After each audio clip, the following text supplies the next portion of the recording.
All right.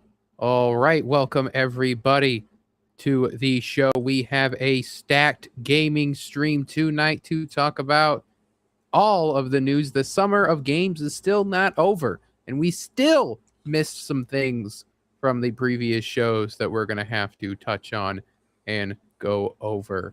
So, in this stacked gaming themed show to talk about all the mistakes that are happening currently with the Grand Theft Auto 6 announcement, because oh boy, as well as the mistakes that Valve is making with its cube. There is cubes, but it's bad cube news, Jesker. All that and more on WoW Wednesday.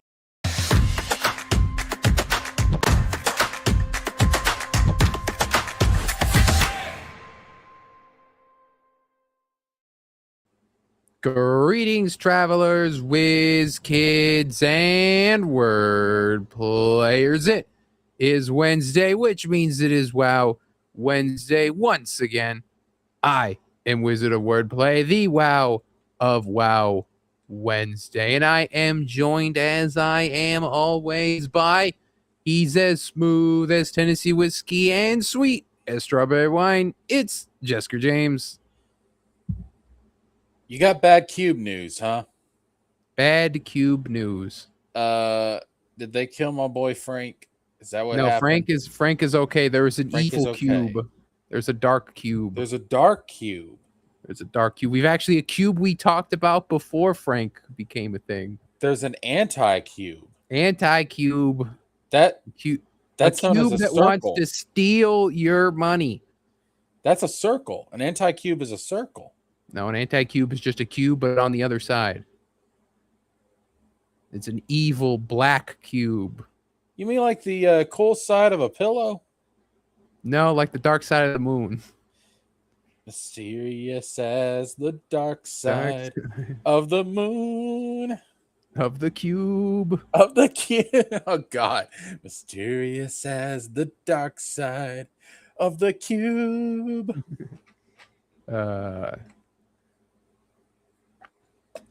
Well, we do have some cube. We have good cube news and bad cube news.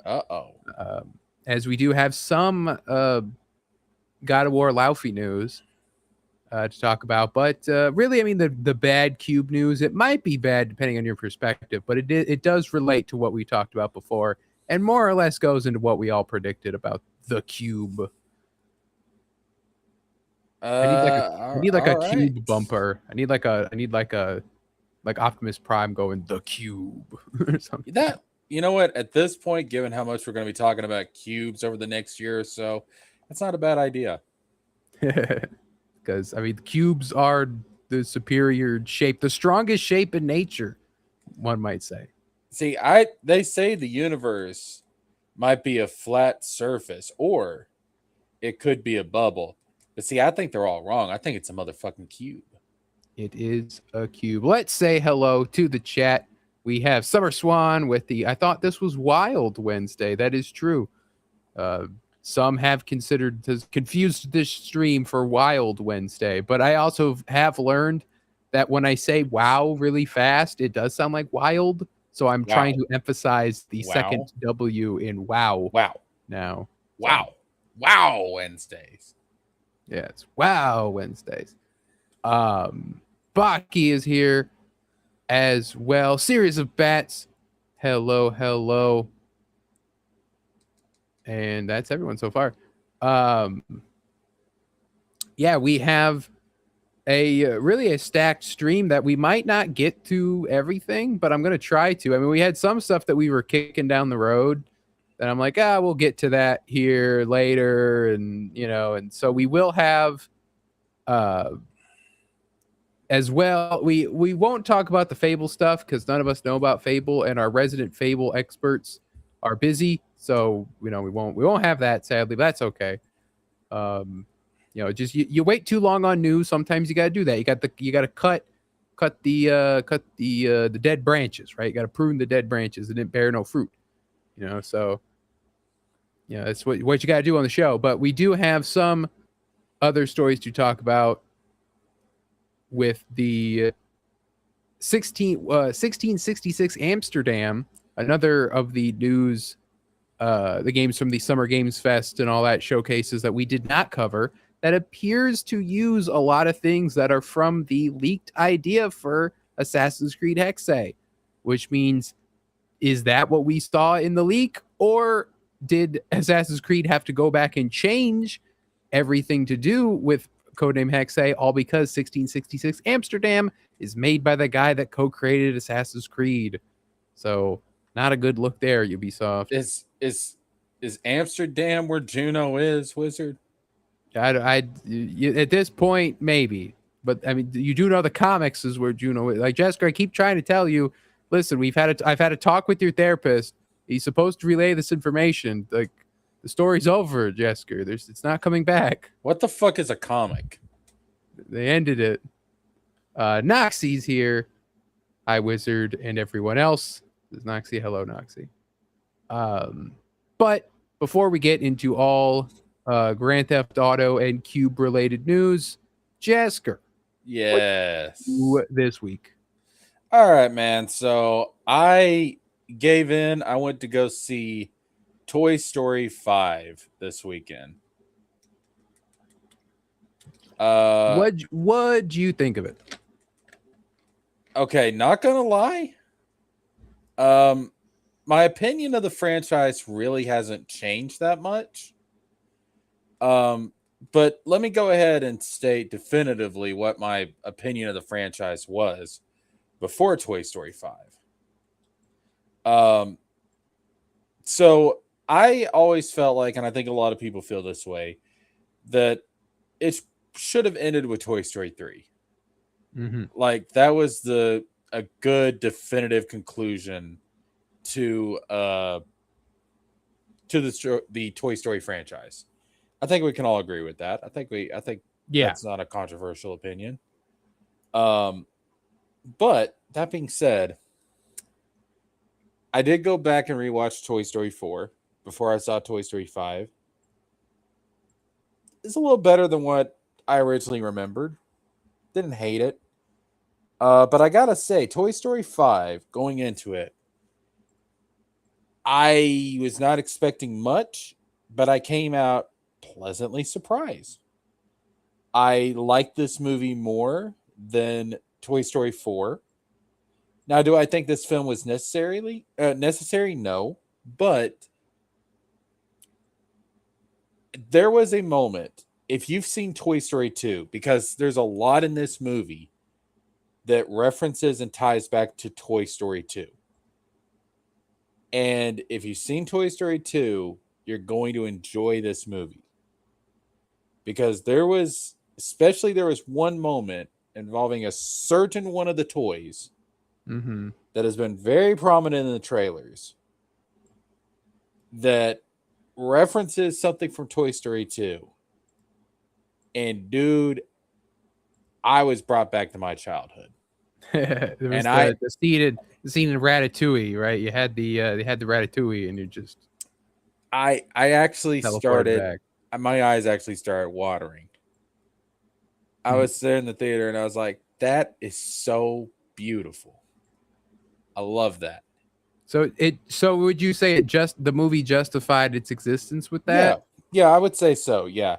Because I didn't know what to really expect going into this. I knew it was going to be about toys versus tech, but that's not even like the best part of the movie. The best part of the movie is about a certain character, a certain one of the toys that is the main character in this film.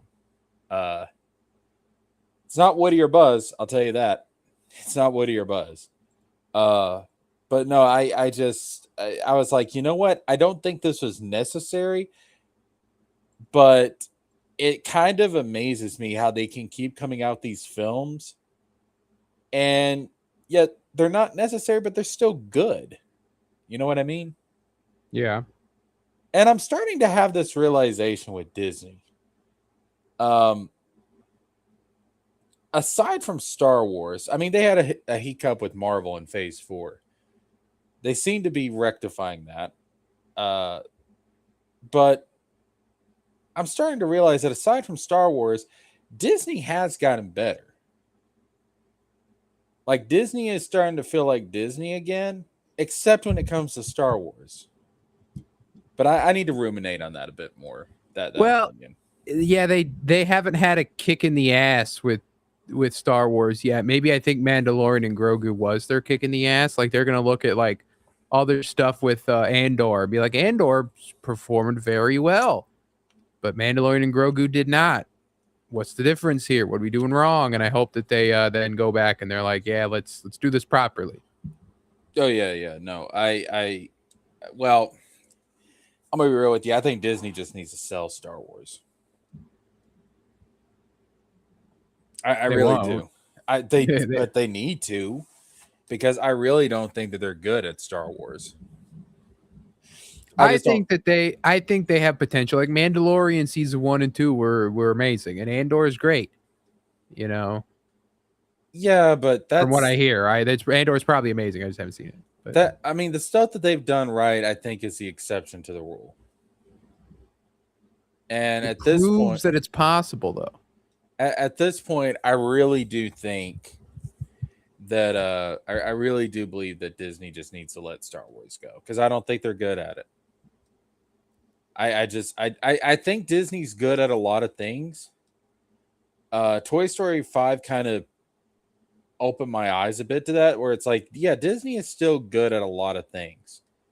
Disney is still good at the stuff that we classically think of when it comes to Disney, but when it comes to Star Wars, they just can't seem to get it down, man. They really can't. So I think they just need to let it go. They need to let it go. Realistically, they should just drop it and only tell a story when they got a story worth telling. It was the oversaturation of Star Wars is what killed it. Or, actually, what they need to do is they need to move away from the original trilogy era and the post original trilogy era. It's like, how can I tell stories that we actually want to see brought to life? Like, I would love, I doubt Disney will ever have the balls to do this, but I would love for them to just do a Disney Plus series about the Darth Plagueis novel. Like, wouldn't you want to see Plagueis and the adventures of Plagueis and Palpatine? It would be great, man. Like, what's up, zombie boy? They are supposed to be doing those High Republic things. I mean, High Republic is different, at least. I don't give a shit about the High Republic. Now, I mean, no one does, but at least it's different. I want to see Plagueis and Palpatine go on some rip snorting good time adventures. How about that? Solving mysteries, killing Jedi, yeah, corrupting the Senate, leading the galaxy to all-out war. Let's do it, baby. It'll be a good time for all the family to enjoy. Yeah, so Toy Story, I have been hearing good things about it, and not enough to make me go out to see it, because I still haven't really seen Toy Story 4. I've only ever just seen it through like clips and stuff. Not all the way through. But I probably will watch it when it's on Disney Plus. I feel like it's just like, yeah, if you've proven that you can justify your existence. I mean, we are getting another one. They did say that they consider this the Bonnie trilogy, and they want to conclude the Bonnie trilogy. Yeah, I can see that there's some seeds in there of that. I can there's definitely set up for a sequel. They do have a post-credit scene. And I wish you had seen it, because I kind of got a theory on it. But I don't want to spoil it for you. Did you like Toy Story 2 a lot? Yeah, yes, I love Toy Story 2 a lot, yeah. Okay. Then you'll like this movie. Yeah, I do know about one thing that you were referring to. I don't know much about it, but I do know something there. Okay. Yeah, I don't want to spoil it, but yeah. But yeah, when somebody loved her, everything was beautiful. yeah. Okay, so you kind of know like the teary. I don't know the context, but I know that it's there. It references that. That's all I'm gonna say. Yeah. But no, I would recommend going if anybody, because I don't know anybody that does not like Toy Story 2. But if you like Toy Story 2, which is everybody, go see it. Go see the movie. It's actually, it'll actually make you cry a little bit. You'll get teary eyed. All right, it's very good. Definitely go see it. I recommend. Yeah, and I did see too with the next. So with this one, they said what they want to do different is not do the ending like a big like goodbye. This is the last you'll see of the toys ending like all the other movies ended. This is just a like Toy Story movie. Yeah, Cool. no, they don't do that. They don't. There's no. The ending is not like say goodbye to your favorite toys, everybody. Like, no, they don't do that. Yeah. There is some setup for a sequel. They leave some stuff open for a sequel. Have you seen the holiday specials? The Toy Story holiday specials? I've seen the Halloween Toy Story special. I've seen that one. Yeah. Yeah, the Halloween one's good. And that one was never a problem. That it's like, yeah, it takes place after 3, but it was a perfectly fine like continuation. And then like 4, people were like, 4 steps in the face of 3, but it's like that those specials came out before 4 did. You know? Yeah, it's I mean, you could just look at the specials as being side stories, And they are, but it's still like, it still continues the franchise. Yeah, but it's not, you're not meant to. It's different, Wizard. It's different. Come on now. I know, but I'm just saying that it's like a full-blown movie. It is different, but if you add up all the side stories, you do have a theatrical length movie between Toy Story Terror, Toy Story The Time Forgot, and the Small Fry short. It's like an hour and 5 minutes. Toy Story that I've never seen. Toy Story That Time Forgot. That's the Christmas special, but it's not actually a Christmas special. Actually, so Jesker, those dinosaur toys in Kingdom Hearts 3, that's where they're from. Really? Yep. I thought those were something they was an original thing for Kingdom Hearts. Nope. Let me pull them up.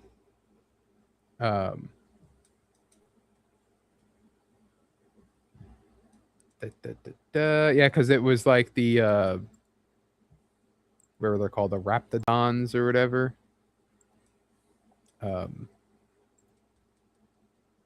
See? That's not the same thing as what we fight in Kingdom Hearts 3, though. No, but they are in there. They're an Easter egg. I'm pretty sure. Oh, they're in the background. Yeah. Oh, I thought you were talking about like those dinosaur dragon heartless toys. There's those, but I'm pretty sure they do something with them. Where they? Yeah, the battle swords. Yeah, here they are. Right here.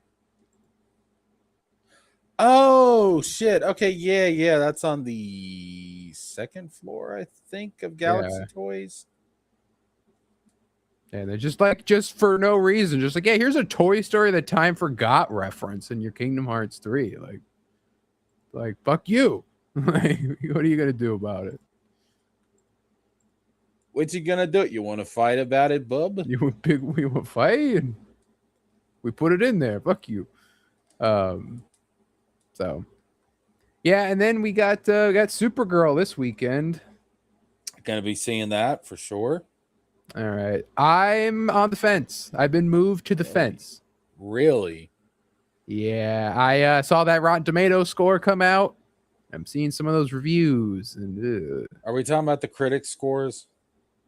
Critic scores, yes, but there's a lot of critics saying a lot of the same stuff.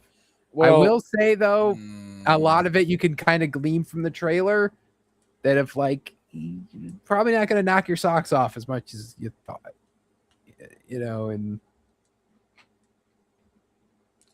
I don't know. I mean, shit, bro. If it's how can I put it? Look at what they said about Super Mario Galaxy. So Super Mario Galaxy got terrible critic scores. But the film comes out and the audiences love it. So I suppose, but I feel like it's a different story though. Like, because with that, there was a lot of like stuff the fans could enjoy, but I don't think this isn't made for Supergirl fans. Like, it's not one of those where it's like, oh my god, they got Comet in this. I don't know if Comet's in it or not. I'm just saying it's like, oh, Comet's in it. Cool. That was the horse that wanted to fuck Supergirl. You know, like Comet is in Toy Story 5. By the way, I'm just gonna put that in there. Comet is in Toy Story 5 and does ungodly things to Jessie the cowgirl. I mean, that was the part that made me cry. Not in like awe, but in like, oh, in pure God! In pure terror. I was like, everybody get out of the theater. We don't need to see this shit. Get out of the theater. Run, everybody. Save yourselves. To the love of God. Boy, can you imagine? But yeah, so it's like I'll probably go see it just because, like, yeah, it's the next movie in the DCU. But I saw a post that was probably meant to be negative, but it sounded positive. But it said, "Remember when you saw Iron Man 1 and were really excited, and then you had to the next movie was Incredible Hulk?" And someone goes, "It's like, so a good movie then?" Like, but I do kind of get it that Incredible Hulk is different from Iron Man, and I think a lot less people relive it in their rewatches, even though now it's back to being important canon again, quote unquote important. Right. But so the things I've seen, like I said, the negatives I could glean from the trailer, and that it was like bare bones plot, forgettable villain, right? And I knew that from the trailer. Like, yep, that's probably what it's going to be.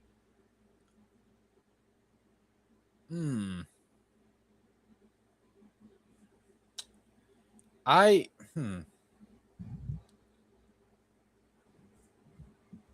don't know, man. Like that, I'm very hesitant. I'm very hesitant to just buy the critic reviews, because they've been wrong on so much stuff lately that I'm gonna have to see it myself. I'm gonna I got to, because again, like, they were bitching about Super Mario Galaxy, and then I went to go see it, and I was like, this is a damn good movie. Like, okay, shit, Nintendo. So I just can't take the critics seriously right now, because they've just gotten it wrong time after time after time after time. I'll go if you're seeing it, I'll see it. That way we can both talk about it next week. I'm gonna go see it this weekend. And I again, I loved Superman. I got a feeling that this is gonna be. I'm not gonna say that it's gonna be as good as Superman. I'm not gonna go that far.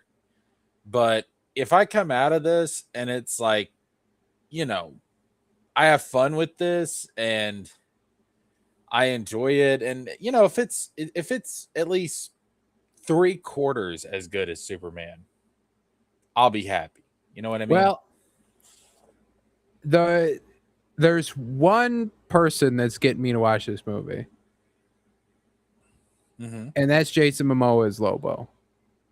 Now, I have seen some early reviews, non-spoiler reviews, that have said that this is the role that he was born to play. Yeah, like, he is 100%. He is excellent in the role. I have heard every single non-spoiler review that I've heard has said he is excellent in the role. So that'll at least be the thing of like, okay, I've had this streak of not hating the fact that I went to a movie in the theater. Like Mortal Kombat was fun, E-Man was fun, Hail Mary was amazing. Yeah. So I'm gonna watch Supergirl, and if it's fun, then it's okay.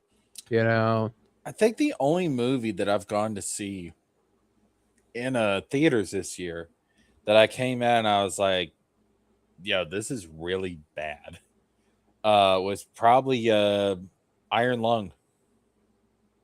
Like, that's the only movie I've come out this year just thinking, well, that's $35 I'm never getting back.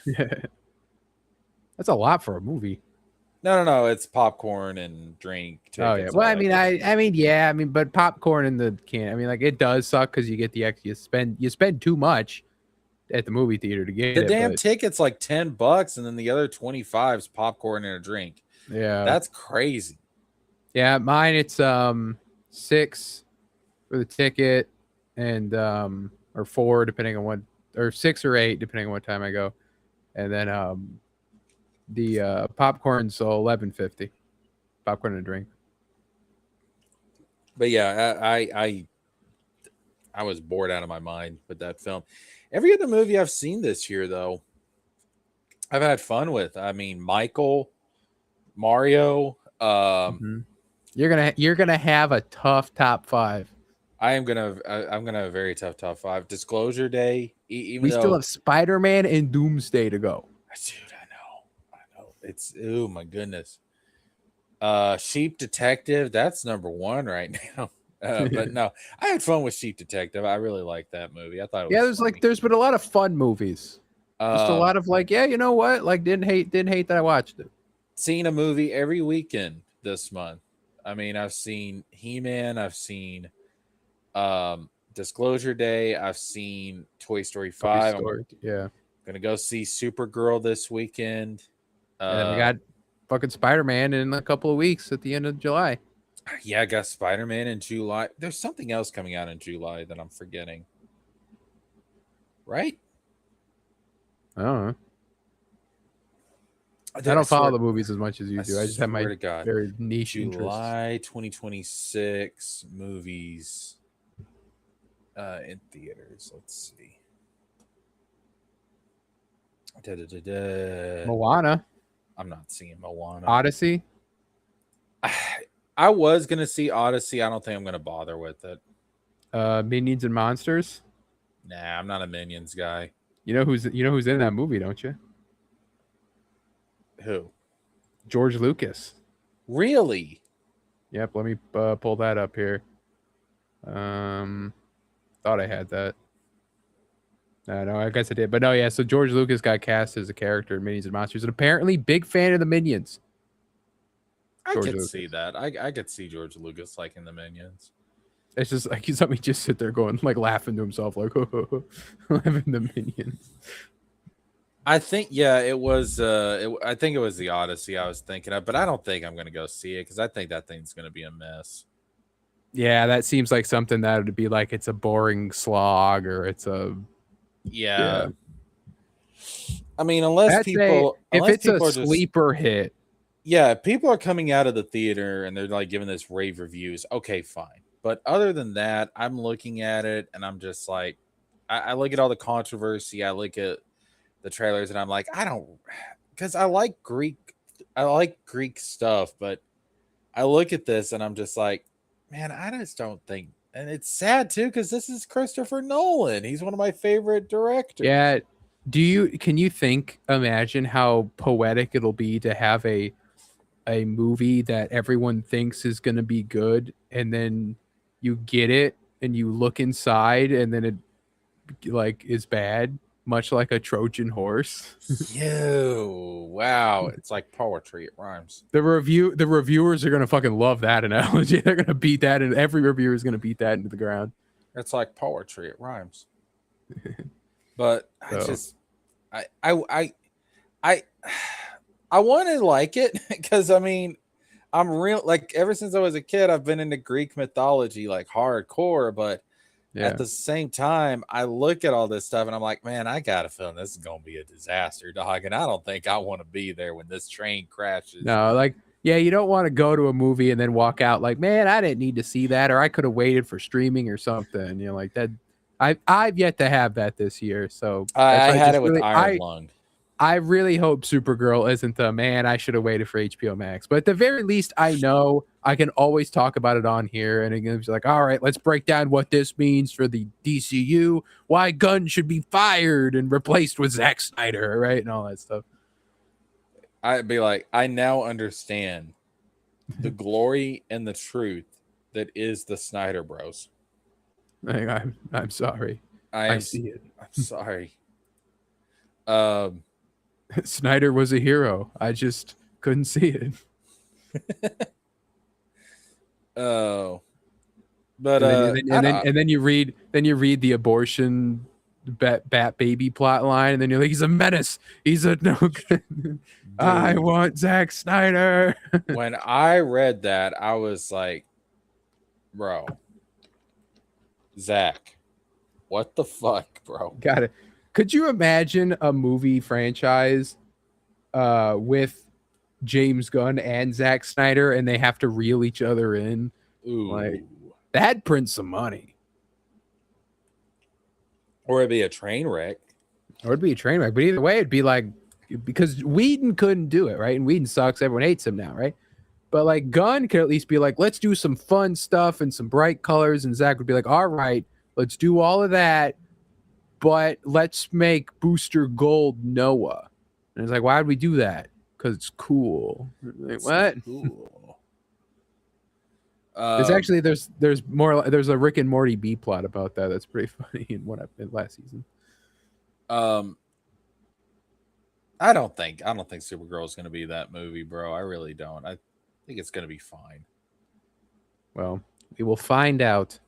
But yeah, I guess at this point, the only movie I'm seeing in July would probably be Spider-Man. Yeah, because there's really, I'm looking at the list and there's really nothing else that I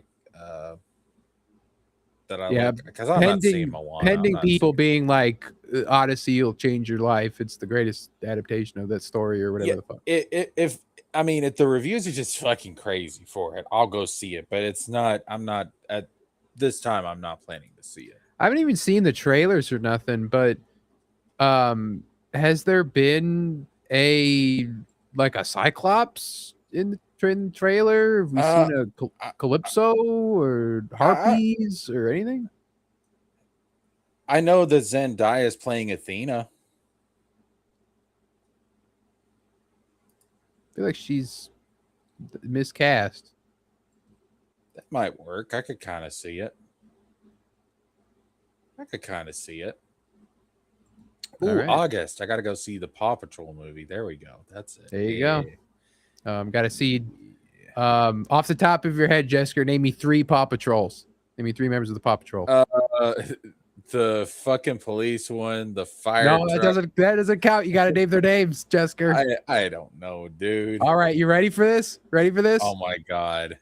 You got your police guy. That's Chase. Your fire guy is Marshall. You have Sky. You have Rubble. You have Zuma. You have Rocky. All right. They're of course their leader is their human is Ryder. So there you go. I'm gonna have a talk with your mother, young man. Jesus Christ, dude. Listen. No, because I do like the fact with the wildest tangent to go off of, but what helps to remember the Paw Patrol's names are puns. Well, Marshall, right? I get. Like Marshall, that makes sense. Police Chase. Oh my god. The Rubble is the construction one. Sky has the helicopter. Roygen's here. Hello, Roygen. Anyway, besides my regular fandom of Paw Patrol, my week continued hammering away on the comic stuff, and I actually ended up making more work for myself, which is good because it's all for making it all look better. But I actually have right here by my microphone on my little table in my hands, Jessica, I don't know if you can hear it. I have a mini comic that is my work in progress preview pages that I've been working on, printed off on regular paper with my cover dressing and everything, and really trying to proof of concept that I could, if I wanted to, print off my preview pages myself. And I technically can. It's just I have to get better paper. But it looks damn good with the pages that are finished. There's some about it. It looks good, and it's good to have it, in your hands. But hammering away on that, trying to get the preview pages done and doing a lot of graphical work. I had made a dressing for the cover. I have to make art for the cover because now I just decided I need a cover for this book, which is another thing to draw. Yes, usually books have covers, but you don't judge a book by its cover. You don't judge the book by its cover, except unless it's a comic book, then you can do that. But, see, the reason is that I was supposed to have just the 4 pages, and it was going to be just a PDF, right? So it doesn't matter. It doesn't need a cover. It's just 4 pages. You read it, you're done. But when I was like, well, if I wanted to print this off and show people, send it to people, whatever. Go on camera and whip it out, wizard. No, just patience, Roygen. I got 158 subs. All right, I'm not wasting the camera stuff on that. You gotta get me higher for that, or drunker. Can you take me higher now? But I also made an inside cover, which is going to be really cool. That's going to have every character that's in the book will be on the inside cover, and it'll have a picture of them and who they are. And that will be something consistently that will happen in every issue that we make. I say we as in me. Swan hates when I say it like that, but I don't know why I say it like that. I just do. But it's the royal we. It's the royal we. Exactly. There could be multiple people working on this. You don't know. But anyway, so yeah, still just chugging away at the art and everything. But it does feel good to have paper with my stuff on it in my hand. So, and maybe one day I'll pay a printing company to actually make them full-sized and proper paper and everything, and we'll be cooking with gas then. But one thing that I was battling today, when you're like working on something and you're just like, this is wrong. I don't know how, but it's wrong. Like there's position where it's like it's off-centered or something, and you stare at it too long and you start your mind goes crazy. You start like, is it off? Am I crazy? But that was the battle that I had with this. So I'm actually going to show you all something that I worked on. This is the flag of the pirate ship from the book that I have been working on. It all makes sense when you know what the name of the ship is called and so on and so forth. But I wanted to keep it something simple, and because I will have to draw this, right? This is the nice HD graphic. You could put it on a sticker or something, right? But otherwise, I will have to draw this most of the time. So you want something a little easy. Right. And pirate flags, they were very simple. If you go to my Twitter, I have a retweet where I retweeted the 2 last remaining pirate flags that are said to be in existence. All the other flags that we know of were based on descriptions of the flags. Those 2 Jolly Rogers are the only ones we know. But all it was literally a black piece of canvas or whatever fabric, and they put a shitty white square skull on it, and they're like, yeah, pirates, right? So regardless, it's simple, it's clean, and it's the way that I'm making you feel tonight. I see what you did there, and I appreciate it. But yeah, so this is that. So the problem with this was I'm like, the sword handle on the right is too far to the right, but I don't know, because then I move it and I'm like, well, then it feels wrong, right? So I don't know. Is this uneven? I'm not sure. To me, it looks fine. Yeah, if it is, you can't tell. If it is, it has to be just a few pixels. Pixels off. Which for my crazy brain, I'd be like, that's too far. And I'd overcorrect trying to fix it. Next thing you know, the fucking left one's wrong. And then you're like, what the hell? But yeah, this was a battle today. So, but it's a battle you won. It's a battle. I don't know. That's why I'm putting it out for the world to see. I think you won. Tell me if it's wrong. I think you won. So, the Roger Pirates. That's not the name, luckily. Which, by the way, Jesker, I'm going to send something to you in the private chat. Mm-hmm. I don't know what your plans are for streaming. but I'm gonna put this in here because we might cover it either probably next week. But if you're gonna stream about it, we don't have to. It's not something I normally cover. It's a tweet, so you could just click on that and give your thoughts. Oh yeah, I do have some stuff I could say about this. I don't know if I'm going to stream this week. I'm probably going to take the stream we did last week. I'm going to try and break it down into videos. But I'll be streaming again sometime fairly soon. Do you think you should do that on your own channel? I mean, it's up to you, I don't know how much there is to really talk about it. So it's weird because they're doing a remake while the original is still ongoing. Like that's what's weird. Okay. I've never and it seen has the same like voice. that. It has the same voice actors too. Yeah, I've never seen anything like this. Because usually you think, oh, you do a remake like at the 10th anniversary or the 25th anniversary or something, and it's like, no, this shit is still ongoing. Like it's not ended yet, and we're already doing a remake, and it's like, bro, what? Yeah, but it looks fire. I've seen the trailer. It looks absolutely fire. Well, I figured if you were to do it on your channel, you know people who are into that, and obviously I'm not, so I would just say that I would say fuck it, like I always do when it shows up. I might. I don't know if I'm going to stream this week, but I'm going to stream soon. I'll stream again. Well, either way, if not, I'll just kick it in next week anyway. Because next week we have a lot of animation news to cover, as DC has decided to give us a bunch of stuff.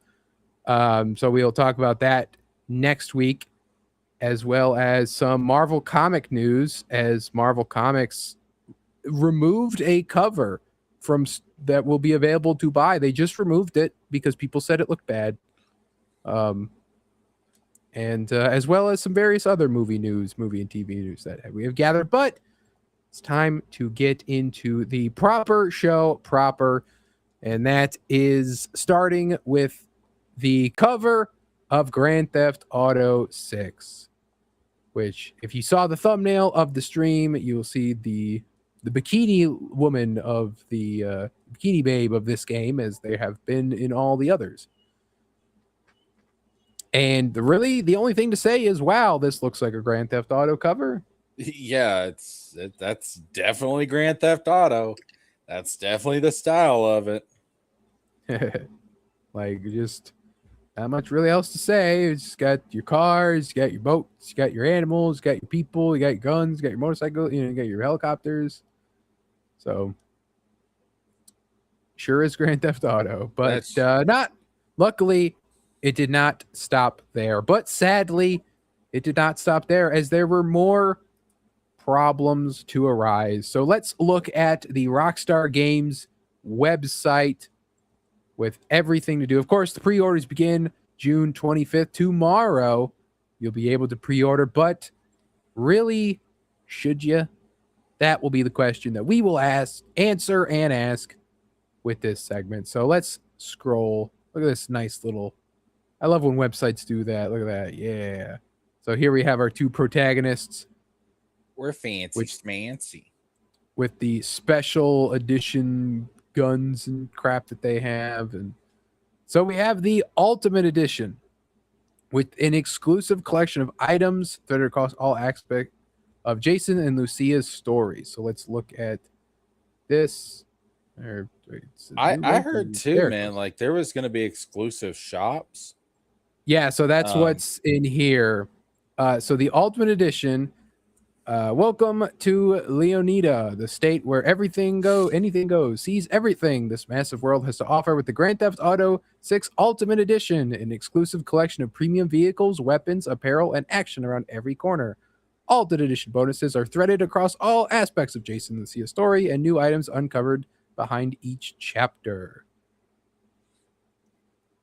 So all these items are exclusive to the Ultimate Edition, which people were mad about because there was basically said that there's going to be unique shops and unique missions.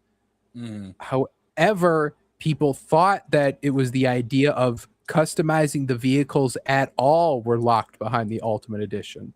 That is not the case. It is just specific shops with specific customizations. Right. I'm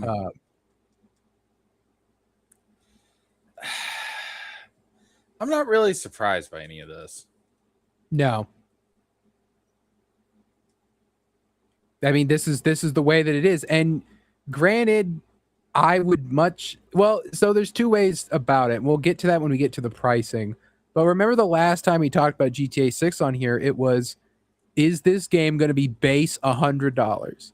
Right. And that was the dark future that we were looking at. Like, dear God, don't do it, Rockstar, for the love of God. I know that you're bigger than Jesus.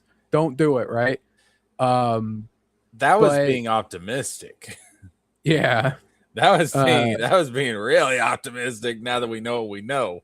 Shit. Yeah. And people thought that was the way of the future. Once they did that, everyone was going to do that. And then Nintendo tried it, and Nintendo got smacked the fuck down. They're like, no, never do that. Rightfully so. And then everyone threw up their hands and backed the fuck off. Like, whoa, okay, or no $100 games for us no more, right? Like, we ain't getting that. Because I'm sure if Mario Kart would have sold great and reviewed great, we would have gotten that as the norm. Oh, absolutely. No, Wolverine would have been $100. No, you're absolutely right. No, we that definitely would have happened. And I mean, the thing is, let's continue. Let's just continue. Yeah, we'll get into it. Yeah, we got your 95 Grotti Cheetah, all your cars. You know, a lot of it's the stuff that you saw. I do like the headlights popping in and up. That's cool. But you know, it's Grand Theft Auto. Got to have the cars. You know, you got your Hawk and Little Morgan revolvers, you know, specialty guns, personalized skins for the guns. You get your Vice City special outfits for your characters, you know, like all this stuff. So here's the you get muscle car, auto body shop, custom stuff. You get a hair salon in the Ultimate, like all this stuff in the Ultimate Edition. You get a boat, more shops. You get this off-road buggy, tattoo parlor. But again, this isn't the stuff it's locked to the Ultimate Edition, but it's not like you're just like, no, you can't get a tattoo unless you pay for the Ultimate Edition. You know, it's just more stuff, which, let's be honest, right? We'll get to it, but people are going to pay for that $100 version. I'm sorry, they're gonna, you know, they're going to do that. So that's the pre-order bonus is the Vintage Vice City pack, which gives you a 55 Vapid Stainer and some nice outfits and hairstyles. I like that hair on the chick. That looks good. So you get to have some Scarface and Vice stuff inspired outfits. You know, we get some more info about the story. Of course, we've gone over it in the trailer, and they have some media stuff, but not just that. The big kicker was the price. And that was that the Grand Theft Auto Ultimate Edition will cost 100 big ones for all that stuff that we just showed off. And the base will be $80. Yes. So the prices don't surprise me. The base is $80 and the Ultimate Edition is 100. That does not surprise me. What would have absolutely terrified me is if the base was $100 Yeah. and then the ultimate edition was like some crazy shit like 120 or 150. 100, it'd be 120. Yeah, if you get $20 more. That shit, I would have just been like, whoa. Because then you start thinking, okay, this game is gonna, because it's Grand Theft Auto 6. This is probably gonna be the highest selling video game in history. Let's not kid ourselves here. It's gonna be the highest selling video game in history. You're gonna have everybody and their mother and their grandmother going out to buy this shit. Let's Yeah. let's not This pretend otherwise. Like no matter This is what video they do, game. It's the video game. Like, yeah, no matter what they do, no matter how much it costs, people would pay it for this game. There's no way you're going to keep people that really want this game from going out and getting it. This thing is going to be the highest selling video game in the history of video games. Period. End of story. yeah. Now, the thing about it is this. Because of that, a lot of game developers and a lot of studios will start getting this idea that, like, oh shit, you know, if Grand Theft Auto can be that expensive and can sell that much, then we all can do it. And it's like, Yeah, well, like you can't. our game is as good, or if not better, than Grand Theft Auto 6, says Ubisoft on their next game, or Well, Call of Duty. You know, why shouldn't Call of Duty? Like, it's fucking like it's Bilbo holding the ring, right? After all, why not? Why shouldn't I be $100? yeah, and it's like because you're not Grand Theft Auto, because you're not you. No game has that level of cultural impact. No game. There's no, and that pains me to say, because I feel like Final Fantasy VII really should. But that being said, no game is at that level. If I'm Final Fantasy VII though, like the fact that I'm not charged a high price is like respect for the customer. That's at this point. Well, They could have made that third game fucking higher and be like, "What are you gonna do? Not fucking buy it, bitch? We got you by your balls." Right? I mean, that's true. And the original Final Fantasy VII is the highest selling. In terms of copies, it's the highest one out of the entire franchise. But no, like everybody and their mother who develops games would start thinking that they are on the same level as Grand Theft Auto, and you have to, just for the love of God, be realistic. This is a literally once in a lifetime thing. I mean, who knows when the next Grand Theft Auto is going to come out? Like we may never see this shit again. All right, let's keep it 100. Oh yeah, between this and then we're gonna get Red Dead Redemption 3 or a fucking, well, technically 4, I guess, but Red Dead Redemption or like Bully 2, like people want. LA Noir 2, like a whole new IP. It could be anything. Yeah. The next Grand Theft Auto is going to look like Cyberpunk by the time it comes out. We will not see another Grand Theft Auto until probably the PS7 or the PS8. Yeah. And remember, like Grand Theft Auto 5 came out in the fucking PS3, Xbox 360 era. Exactly. You know? And this thing is just now coming out on the PS5. Yeah. This isn't like an early PS5 game. It's just now coming out on the PS5. I mean, this shit was damn near a PS6 game. Like, let's be real, dog. Yeah, it's there. Yeah, like they are sacrificing their souls to the devil to get this game out this year. Yeah, you're 2 years away from this being a PS6 game. But we're not going to see this again, at least for another generation. And I'm not talking about console generation. I'm talking about like a human generation. Like we're not going to see this again for a very long time. So I'm glad that they didn't do the base $100 thing, because that would have just, oh my God, dude, that would have fucked up the market. So that would have been a disaster. Yeah. That would have been an absolute disaster. People are pissed at the $100 Ultimate Edition having exclusive shit. No, I mean, Well, I mean, I can understand that, but because everybody knew they were going to do at least 2 editions of this game. Everybody knew that. So that being $100 doesn't surprise me. Does not surprise me in the slightest. Yeah. Now the problem though that we have with this and that everybody's losing their shit about is not really the price, because I don't think anybody I think it's in that safe range for what this game is. Yeah, but the exclusive stuff you normally get when you get your digital deluxe editions and your ultimate editions and stuff like that. Right.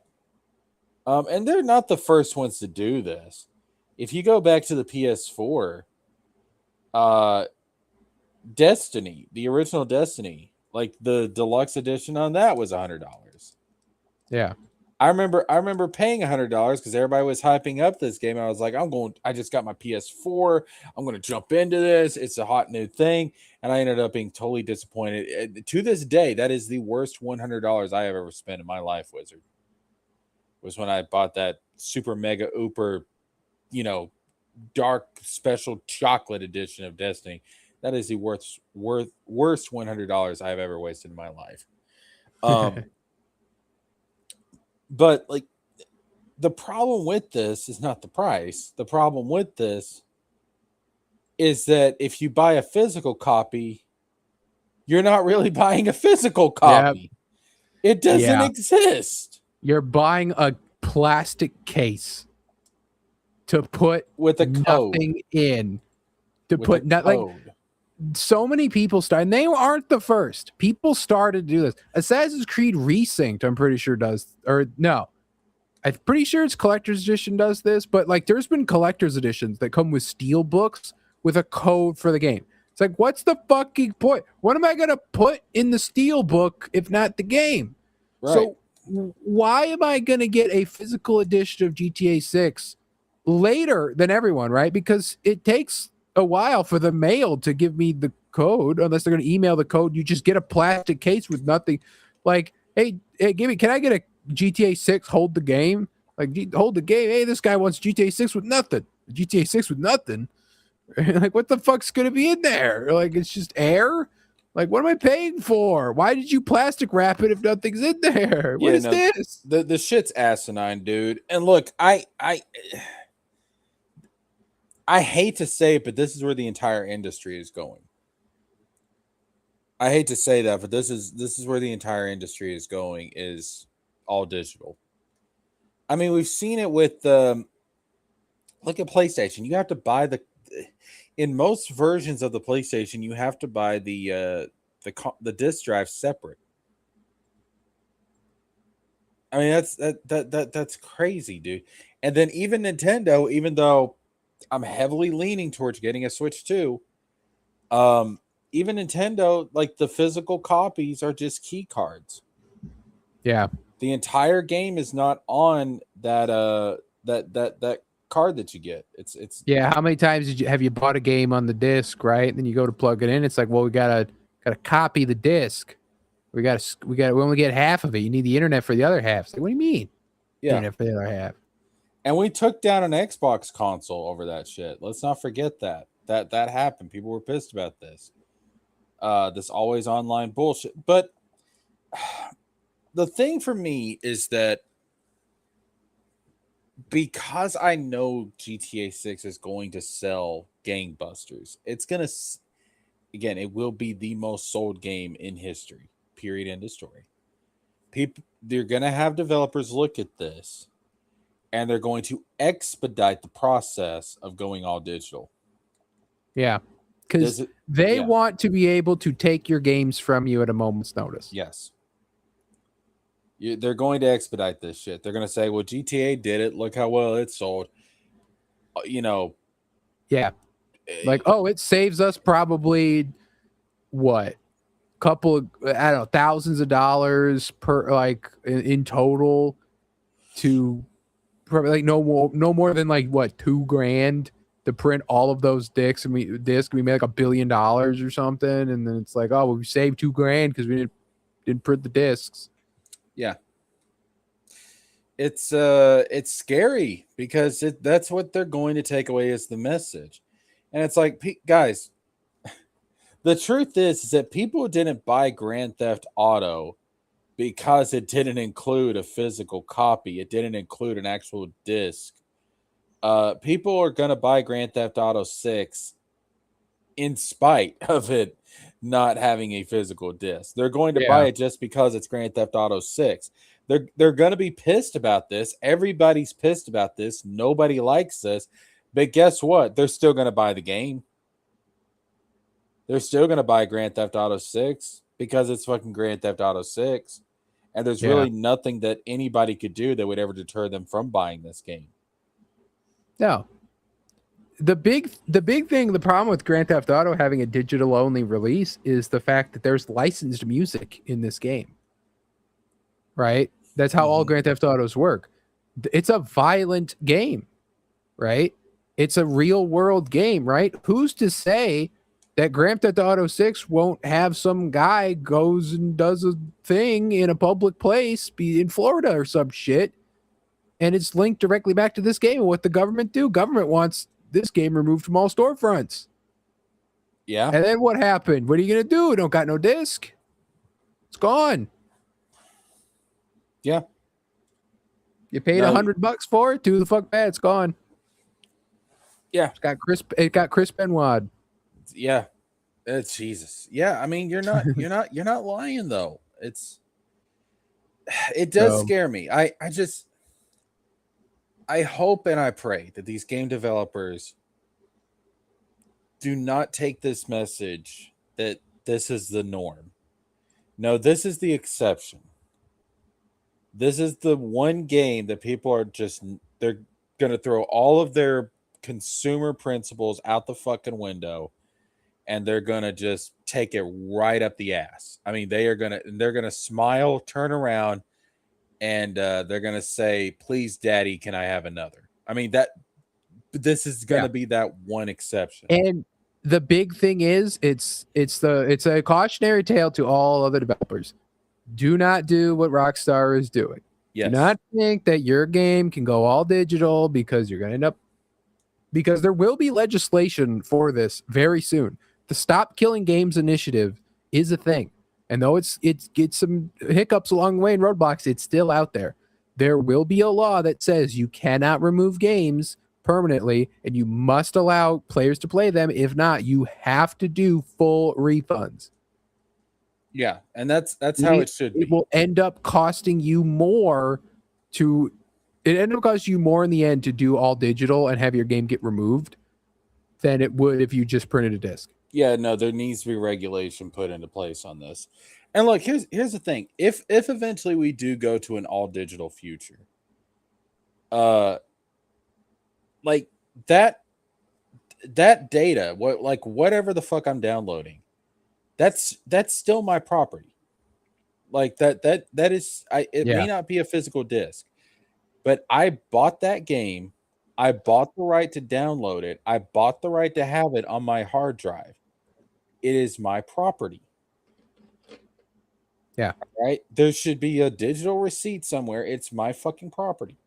You should not be allowed to take it from me. And as they say, if buying is not owning, then what, Jesker?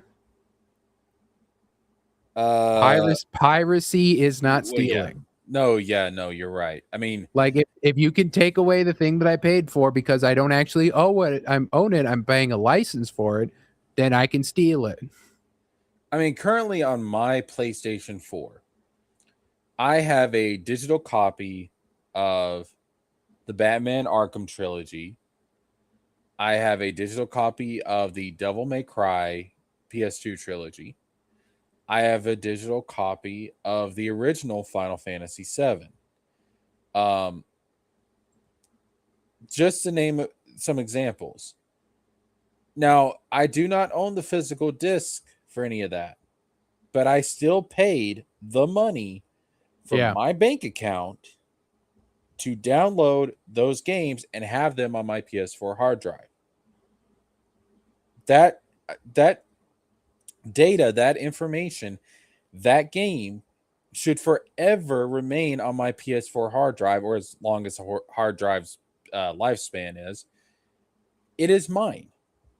It will always be mine. And Square Enix and Capcom and Warner Brothers should not ever have the right to remove those from my PlayStation.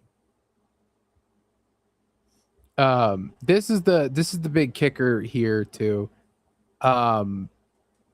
So this video game journalist said price tag for the standard edition was fairly reasonable, but the lack of the disc may irk some physical collectors.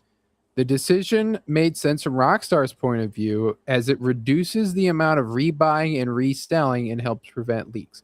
I won't even say that helps prevent leaks. They don't care. People are going to shotgun through that game on easy mode and beat it in like 2 seconds. The reduces the amount of rebuying and reselling.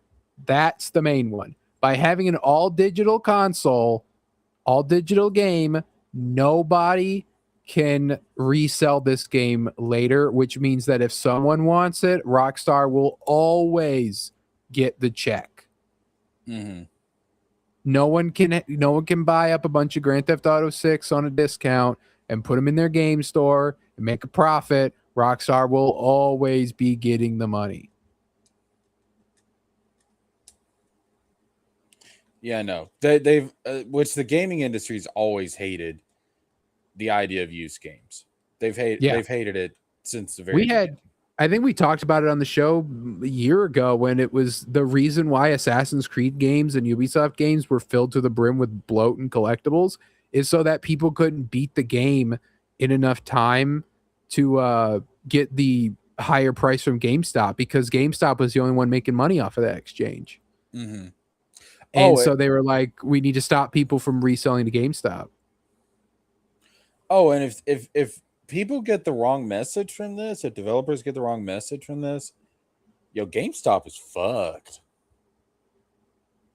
I mean, what's the I mean, honestly, at that point, if everything's just going to be digital and there's no used game market, what's the point of GameStop? Because they're not selling physical copies of new games, and they're not selling used games. So what's the point of GameStop? Now you'll still have like your there's a place I've got here called CM Games where all they have is like, used games and stuff. You'll still have that for the vintage and retro collectors and everything for previous generations. Yeah, but that's not what GameStop does. Those are getting fleeced too. The retro games are like overpriced. Well, yeah, that's true. But GameStop is not like that. GameStop is like new games, used games for the current generation, and sometimes the previous generation. But that's it. Like, they're not like, oh, you go into GameStop to get a PlayStation 1 copy of a game. Like, that's not what GameStop's doing. Yeah. GameStop is fucked. GameStop is absolutely fucked if this goes the route that it could. I mean, they're absolutely just fucked. Yeah, they've been in a tough place for a while, and they've been selling Funko Pops and merchandise and stuff like that to get by. They'll survive. Virgin says it's the same thing with movies. If you buy a movie, then the license ends on the streaming service, so it's gone. Can't watch it anymore, even though you bought it. Yeah. Yeah, I don't like that. Yeah, if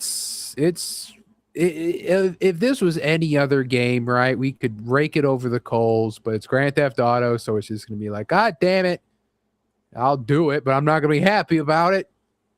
I mean, I'm not buying the game anyways, day one. Like, I just, I have to. I have never been able to play a Grand Theft Auto like game blind, because GTA 5 came out when I was a teenager, and I couldn't get it till long after, and I only ever got to play online with my friend. And then Red Dead Redemption, I never played until just recently. Red Dead Redemption 2, I didn't get until fairly recent too, and I had known a lot about it. So it's like, I want to be able to go through and play one of those games blind, man, and see that world for the first time. And that'll be great. But damn it. Anybody ever tell you you're part of the problem? Yeah, listen, it's only so much. It's only so much you could do. So anyway, do you want good cube news or bad cube news? Oh, you know what? Is this the last story for tonight? No, we got this is the last Okay. big one. It's the Okay. last Well, main one. okay. If it's the last main one, I don't want to end on a sour note. Let's do the bad news first, and then we'll go into the good cube news. Roygen says, no kid wizards, there's stripper in this, says Mama Wiz. That's why. She actually, funny enough story, didn't know that I ever had Grand Theft Auto 5 until just recently. 10 years later, I told her that me and my friend had snuck it to me. And so, and she says she wouldn't care, but I'm like, I do. You back then, you would have cared. Don't say that you wouldn't, but I wouldn't have told her there were strippers in it, but she knew enough that you would could shoot innocent people, and I would have been like, no, that was bad. Don't do that. Because she'd be like, that would make me think you'd do it. I'd be like, woman, we do not own guns. How in the hell would I do that? So, And 3D anyway, printing guns wasn't a thing back then, so no. So, what'd you say? Good or bad, Cube? let's do the bad news first. All right, bad news first. Well, that's perfect because it rolls right into us talking about the prices. Do you remember when we talked about the Valve Steam machine, the Yes. gaming cube that Yes. Valve was making that was meant to be a competition to the consoles? We were like, Valve's making a console, we're doing it. And then as we learn more, it's like, well, Valve will most likely, they're going to probably charge us PC prices for this little PC box. So now we finally have confirmed the prices of the Steam machine. What do you think this PC cube will cost? North of 1,000. North of 1,000. That's about what I think that we all thought as well. So we have the 512 gigabyte without controller will be $1,049. The 512 gigabyte with controller bundle, $1,128. 2 terabytes without controller, $1,349. 2 terabytes with controller bundle, $1,428. You motherfuckers have the gall to charge me for a controller as extra to your fucking console. You can kiss my motherfucking ass. I suppose. So that's the thing, right? This isn't meant to be a console. It's a machine, right? So it's like, but what's the point of it? You're charging me PC prices. If I'm getting this price here, I can just save up a little bit more, spend a little bit more, and get a full ass PC that can do more than this can. Also, why the fuck did we jump from 512 gigabytes to 2 terabytes? Shouldn't there be a 1 terabyte model somewhere in this bitch? I don't know. But yeah, the problem with this is that it is just a Steam library cube. I'm not calling it a box, it's a cube. Steam library cube that will basically just be like, yeah, you can play all your Steam library on it. Well, can I browse the web on it? No. Well, then what the fuck? I could just get a gaming PC or a gaming laptop for this price. This thing's not going to sell. Well, that's the thing, right? So we talked about this last time. I think we talked about this, that Valve is just like, hey, listen. Hey, listen. We make these things to order. So we don't give a shit if it doesn't sell. My God, dude. Like, Valve don't give a fuck. What are you going to do? You're going to use Epic Game Store? Fuck you. You're going to use Steam anyway. You're going to throw money at Steam. We got infinite money. We don't give a shit. What are you going to do? Not get Half-Life 3 when it comes out? Fuck you. You will get what we want you to have. Half-Life 3 is never happening, and you damn well know it. Half-Life 3 is happening because the VR game kind of hints that they're doing something. They're cooking something up. That's what this needed, though. This needed Half-Life 3 as an exclusive. But that's the thing. It's not a console, so it's pointless. They had something, Jesker. They had the possibility of putting out, let's say, a $700 console. That's about what they are all now. You know, they're expensive. A console, controller included, Half-Life 3 exclusive on the Steam Cube or whatever. And they could have had it, and then they didn't want to do it. They were like, let's just make a Steam Cube, but we don't care if it don't sell. And because fuck it. So Valve says the Steam machine saw a similar price increase as the Steam Deck, which means it was originally supposed to cost $750. But all consoles are going up. All tech's going up because of those AI data centers taking all the RAM. I mean, yeah. So, but well, they do have something else here that Valve says its 1,409 Steam machine costs more than a PS5 because it refuses to sell hardware at a loss and make up the difference with subscriptions or game sales. Cost of the product is basically the cost of the components, what it takes to make it. So, good for them. I'm not gonna buy that shit. No, that ain't for me. But good on you for not having a subscription Game Pass like thing or making games. Yeah, what games are gonna be like exclusive to this? There ain't no exclusive. It's just a Steam box. That's all it is. You just play what's in your Steam library. Which, if you have a Steam library, Jesker, you know what you probably already have? A computer. A computer. Gaming PC? A gaming PC. What is the point of this box? Well, it'll look real nice next to that PS5 you got there, buddy. Yeah, I mean, like, I don't want to hear another motherfucker saying anything about PS5 not having games when this motherfucking thing exists.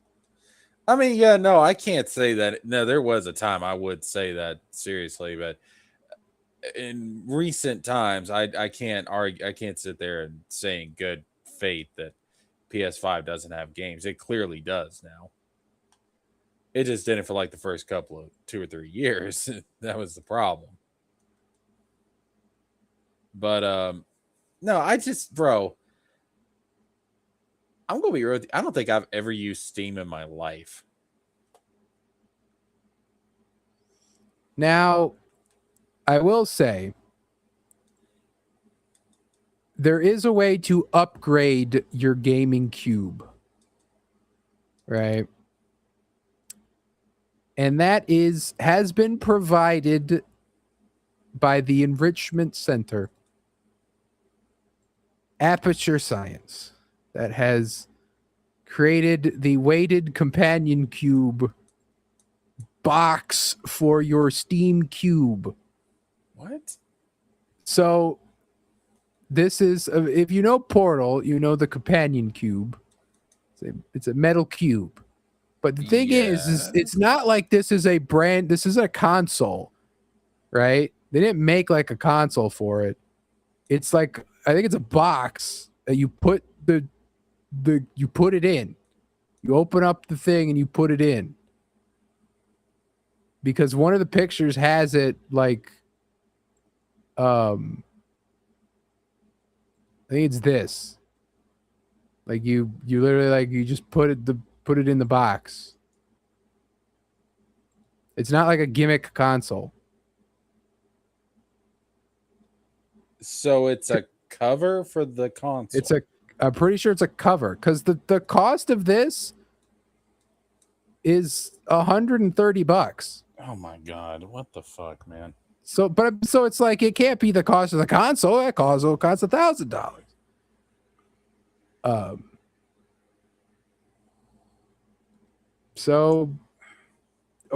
It's like you can attach it to their plates that you can stick onto the cube. But anyway, you do get a Portal controller, which looks pretty cool.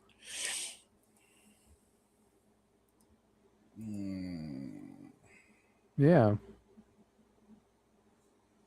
I don't hate it, but if this was a console and this was special companion cube was like $800, all right.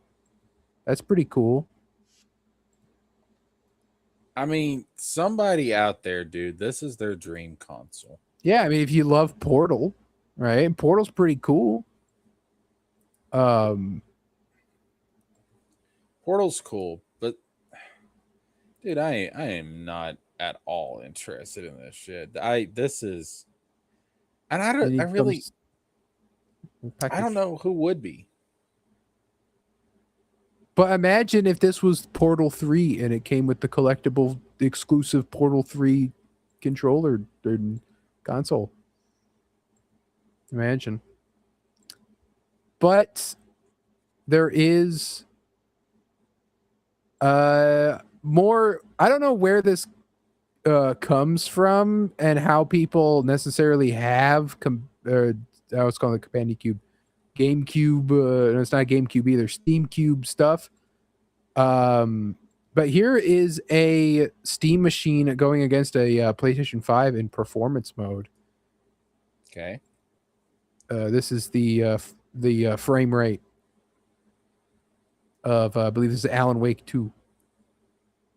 So it's lower performing than a PS5 in performance mode. What the fuck, man?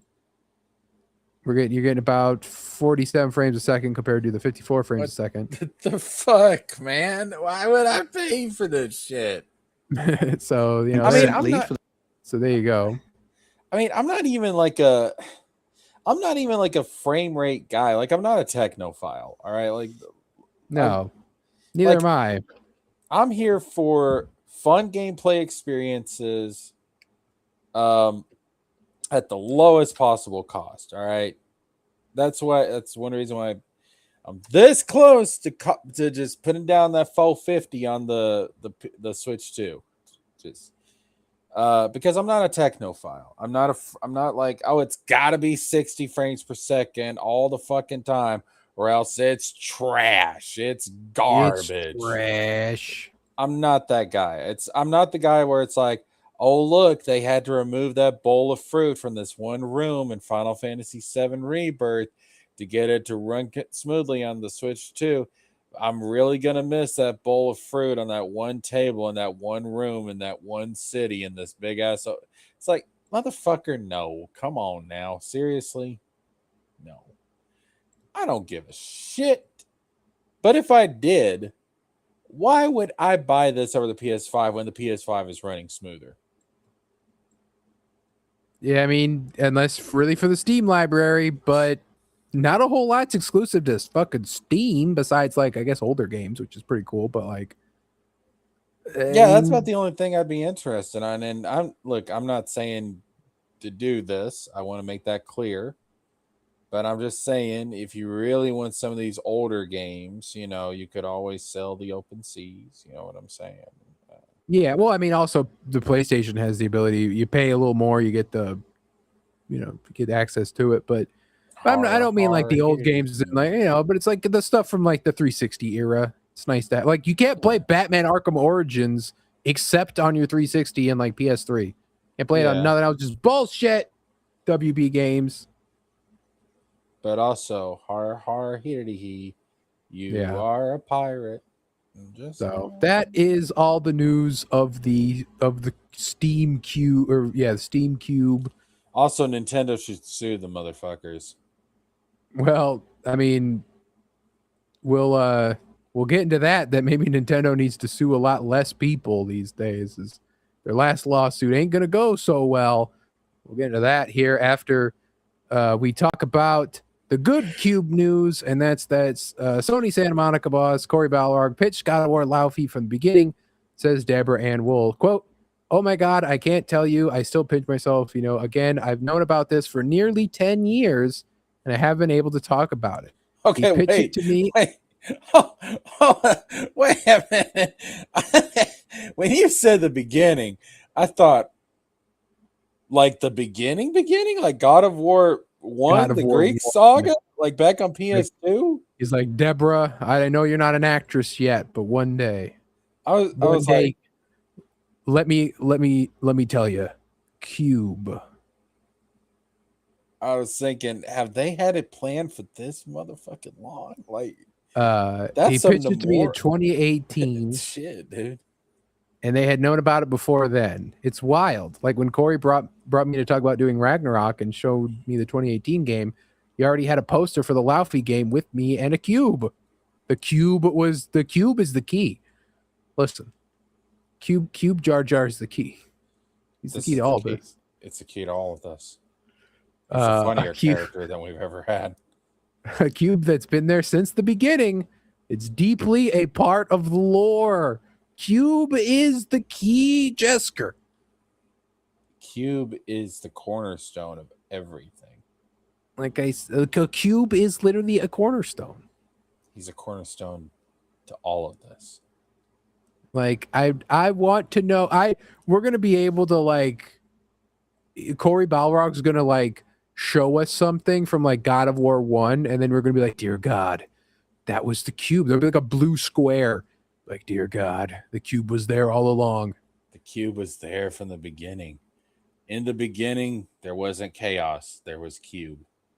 There was cube. From that chaos became cube, and cube brought order to everything. Cube. Well, I mean, it is kind of a very orderly shape, I will say. But dude, imagine if they did like had this planned out from like when did God of War come out? The original 2003, I want to say. 2005. 2005. Oh, is it that late in the PS2? Damn, I thought it was like mid PS2 and I was a young little babby wizard then. Little baby wizard. Still had a beard even as a baby. Yeah, it's crazy. But that would be like some Tetsuya Nomura type of shit if they would have had that planned out back then. Because Nomura's had ideas for Kingdom Hearts 4. He said like he's had this shit in mind since the first fucking game, dude. Like that would just be wait some Nomura level till shit. Nomura introduces Cube, and all Cube should be in every story now from now on. Wizard. It's called Quadratum. No, because oh dear God. Quadratum means square. What is My a cube? God. What is a cube? A three-dimensional square. It's always been there, Wizard. Dear God. It's always been there. So I do wonder then, with the implication that this has been planned since the beginning of 2018, what that will mean. And I really hope that it does. If it retroactively makes God of War 1 better, and I already like it, but if it makes it just one of those, just like, dear God, it's like all these little stuff, you can pick it and oh my God, and you play.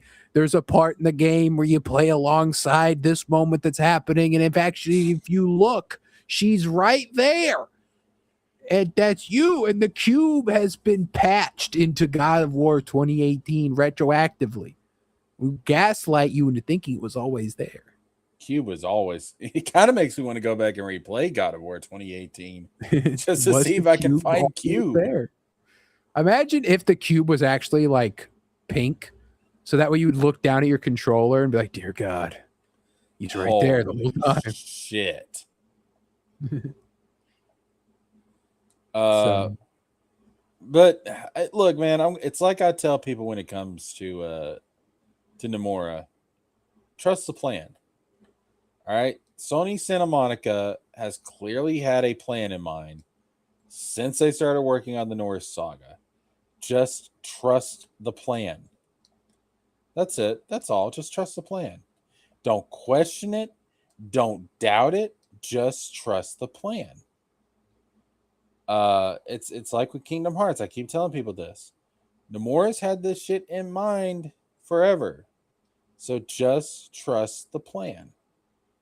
Yes, we will find out about the cube and what the cube means.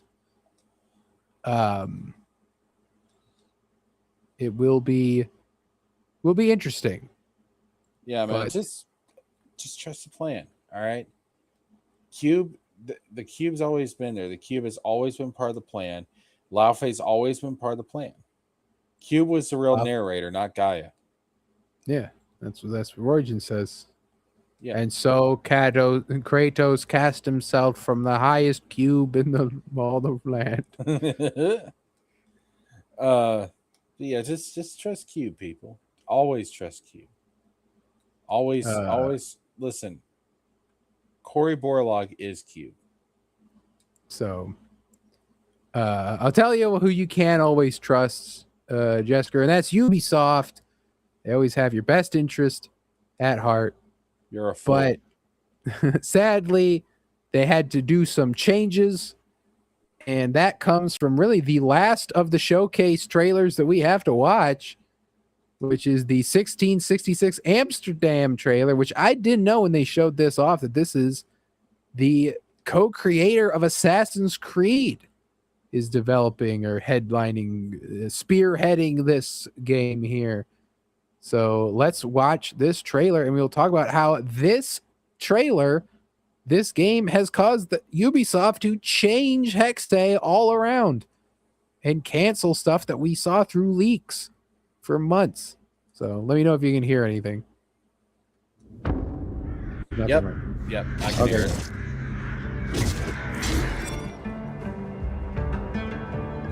I was born to be the collector. To protect a world I cannot be a part of. Destined to be feared for what I am.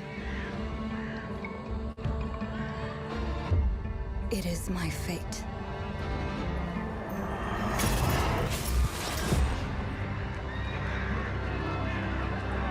Like the first thing I see is a panning city and there's an eagle. You can hear the eagle noise. It's like, dear God. But I is there actually a wouldn't cube? There's their cube. I wouldn't mind an Assassin's Creed actually, like someone that's like actually trying to do an Assassin's Creed game, but not Ubisoft, you know, like You know I what? wouldn't mind that. Yeah, I'd be fine with that as long as Juno's in there. Like we have it, the closest we've gotten is like Ghost of Tsushima, and even that's technically more of an Arkham like in a lot of ways, and even Arkham's kind of an Assassin's Creed like in some ways as well. But mainly what all these Assassin's Creed Wait, what did you just say? Arkham's kind of an Assassin's Creed like if you think about it. Dude, I know some rabid fans that would say those are fighting words. Holy shit. No, I mean like Assassin's Creed. When you'd look in the idea of how it does action and stealth, it was like revolutionary, and that and that's kind of like the foundation to a lot. I mean, like you have like your Splinter Cells, and then it's different, and Metal Gear, and but when you look at like the idea of like getting detected and switching to combat and the rhythm-based, counter-based combat of it. Anyway. The opinions of Wizard of Wordplay are not reflective of the opinions of Jessica James. I just want to throw that out there. Well, I would say like, and then obviously Assassin's Creed copied Arkham with AC3 and AC4, it's combat. Regardless,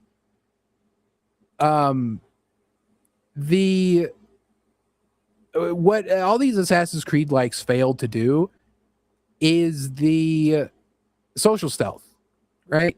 Mhm. Even Assassin's Creed doesn't do that anymore.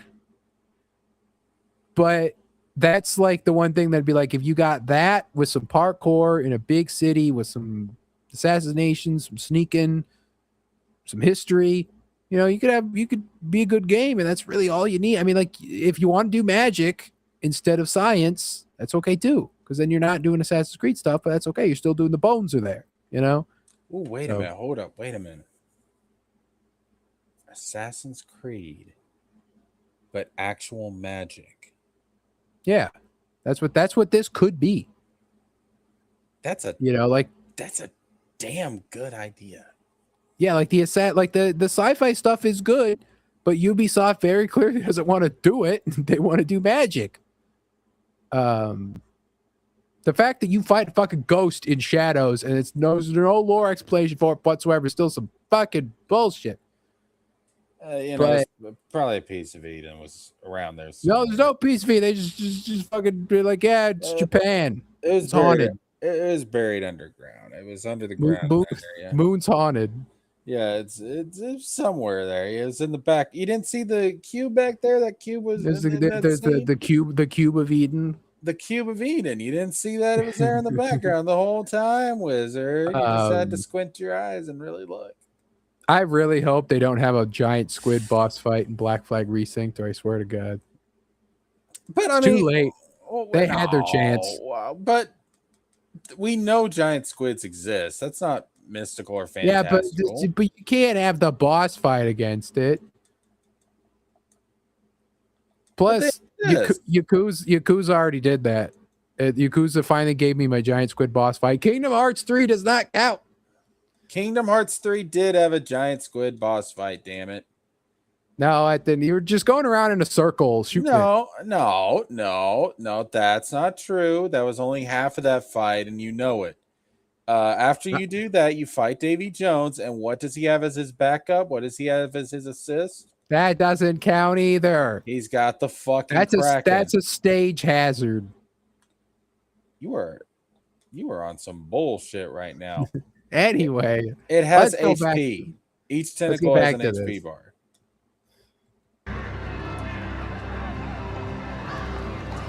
I have devoted my life to facing them.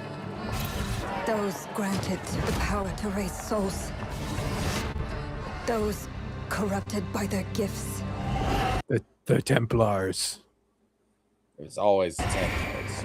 Tilting the ancient balance toward cataclysm. But at last, their debt is due.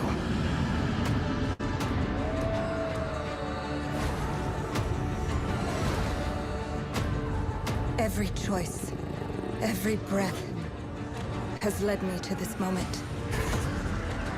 As the moon bears witness, I take the first step. My time has come. Look at the hood, the white hood, and everything. You know that I will say that obviously this is a female protagonist. Here we go. Assassin's Creed laundry. Here we go. But but no one's saying that, right? Like that's the crazy shit. So no one's saying that. I'm saying it now. Hashtag There you go. Assassin's Creed laundry. Hashtag Assassin's Creed make me a sandwich, bitch. Is there even like a good like way to because I guess if you call it's 1666. So if you wanted to call it like sex sex or something, I don't know. Don't give them ideas. No, because it's 1666 Amsterdam. So you mean Amsterdam? Oh yeah, there was a Kraken fight in one of the God of War games. Yeah, it'd be 1666 Amsterdam. That's what it's called. What? Yeah, wasn't there a Kraken fight in? Acknowledge my joke, Jesker. I'm trying to help you find that Kraken. Look, you want a Kraken fight, right? You want a fucking. I got the Kraken fight in Yakuza. It's also in God of War. Holy shit! What's not Ghost of Sparta? Ascension. That's it. God of War Ascension has a Kraken fight. I hope they include that in the remakes. Include the side game stuff. They won't. Oh, I do. Yeah, I wish they would, because they should try. Ascension. I don't remember much from Ascension, but I really like the PSP games. So, anyway, so let's get back to Amsterdam. I'm ready. Did you just call it Amsterdam? God damn it, Jesker! I hate you. I was literally said it 3 goddamn times. I hate you, dude. That's so. Thanks, Wizard. Now we're never gonna hear the end of this shit. Yeah, I created it. Oh, look, it's the mark of the beast. But it's the year.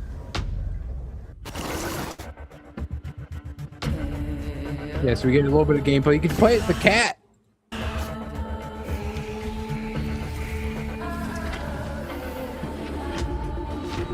We got to see just parkour. There's a little bit of parkour happen there. The fact that she uses a broom as a weapon, that's wild. Yeah, but then we see some like character action stuff, which is crazy.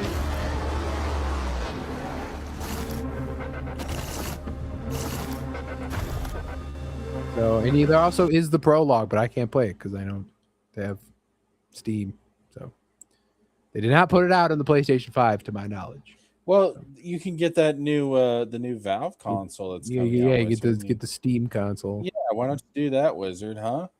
So anyway, 1666 Amsterdam, with its playable cats, its magic powers, its witch trial seemingly setting, and all that stuff. And it kind of came out of nowhere. Like we were just sitting here watching. It's like, oh, cool. That's a kind of a cool game. You know, it kind of looks kind of fun. Maybe it'll be something cool.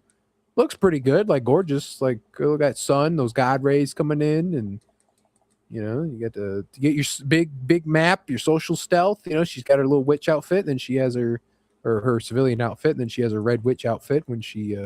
I didn't notice it until now, but yeah, it really does have an Assassin's Creed vibe to it.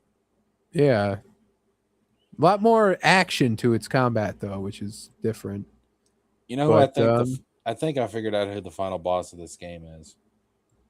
Juno. It's Juno. Yeah. The broom of Eden. Broom of Eden. Oh my God, she's got a broom too. It's like they can't do the chore joke because she has a broom. So they're like, fuck you gonna do about it? What are you gonna say? We already expected you to be misogynist, and we already one-upped you. She's already got a broom. I will say that I do find is it me, or is like the witches of the witch trials were the good guys and also really witches and they were the good guys? It's a bit played out, you feel? I don't think we've ever. I mean, I've seen it to where they're like misunderstood and shit, but like as them being like straight up protagonists, I don't know if I've ever actually seen that before. I've seen it's usually like, oh, they're the victims, which I mean they were. Let's keep it real. Yeah, they were. Historically, they absolutely were the victims. That whole thing was bullshit. That was like with most things with the Puritans, it was all bullshit. The Puritans were bullshit. I could go on a whole hour diatribe about how much the Puritans screwed shit up. But I don't think I've seen it where they're like, obviously they're portrayed as the victims. I've seen it to where they're like misunderstood, but I don't think I've ever seen them like in a main protagonist role. I've seen stuff like, where it's like, oh, the spirit of one of them's back for revenge or something, but it's like, it's tragic and shit. But as a main protagonist, shout out to Murdered Soul Suspect. Yeah, I don't think I've seen where it's like, no, they're straight up the protagonist. That's new, I think. Well, I'm sure there's something out there that has that. Well, there is something out there that is using that concept, and that is Assassin's Creed Hexe, which, if we remember from all the times we've talked about it, was supposed to be set in Germany during the Germanic witch trials, not the American, the colonial witch trials, the Germanic witch trials, which I believe was like the Middle Ages or something like that. But there was rumors of magic. There was rumors of a playable cat. There was rumors of all sorts of things. And now many of that is being removed, as a leak suggests. And this came out last month. We didn't know why. And now I suspect we do.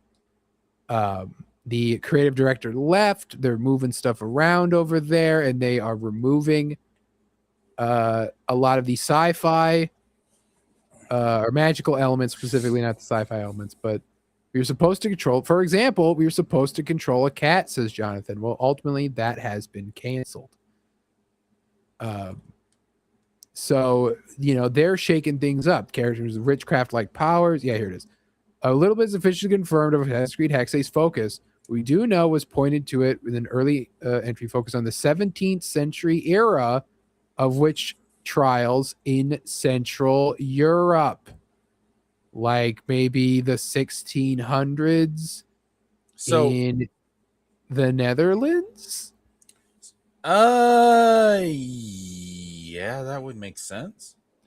Some expectation of witchcrafty magical powers, it seemed likely then, befitting the setting. Presumably, characters with witchcraft-like powers would have explained the same way other abilities throughout the series have been via A Piece of Eden, Isu, Bloodline, or whatever.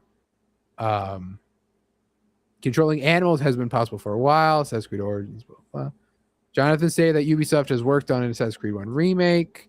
They're doing all that. So anyway, so we have all this. We had this leak come out of Hexe, and we've talked about this. They're gonna have playable cat. And it was like, what the hell are they doing? That ain't Assassin's Creed. Well, then we get this, and what do we see here, Jesker? We see witch trials 1600s, Europe, and magic, and a playable cat. So That this game is directed by the original co-creator of Assassin's Creed. and you know what he said? He was like, all right, Ubisoft, you want to play that game? You want to take away my Juno? I'm going to take away your cat. He stole the cat from Ubisoft. stole You the cat. activated my trap card, says Origin. So, and honestly, 100% honestly, Ubisoft is better for it because Hexe sounded like a bunch of crap. I mean, it would have been shit. Everything Ubisoft touches is shit. Like, there's even stuff that they're adding into Black Flag Resynced where I'm like, no, Ubisoft, don't. But it's too late. They're doing it. They're gonna make me fight that fucking giant squid. I know they're gonna do it.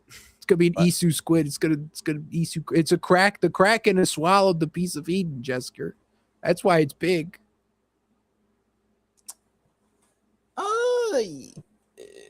Look, man, don't you want to face? Don't you want some of that octopussy? The Octosea. The octopussy, man. Don't you want some of that?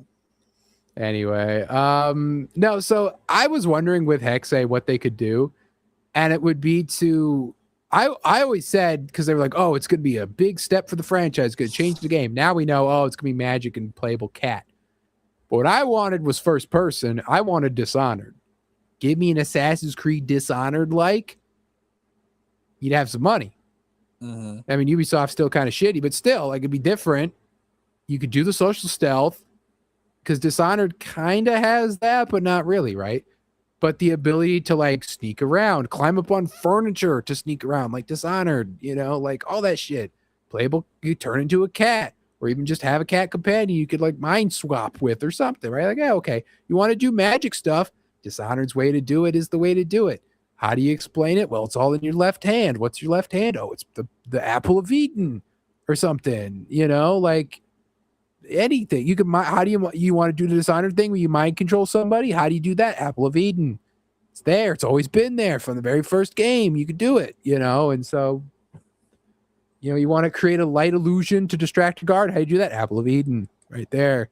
You get a little piece of Eden in your hand. That's how you do this shit. Oh no, you ran out of charge in your Apple of Eden. Well, luckily there's this Eden bullshit, Eden charge. You can use to charge your Eden, charge your mana back up. Like, it's doable.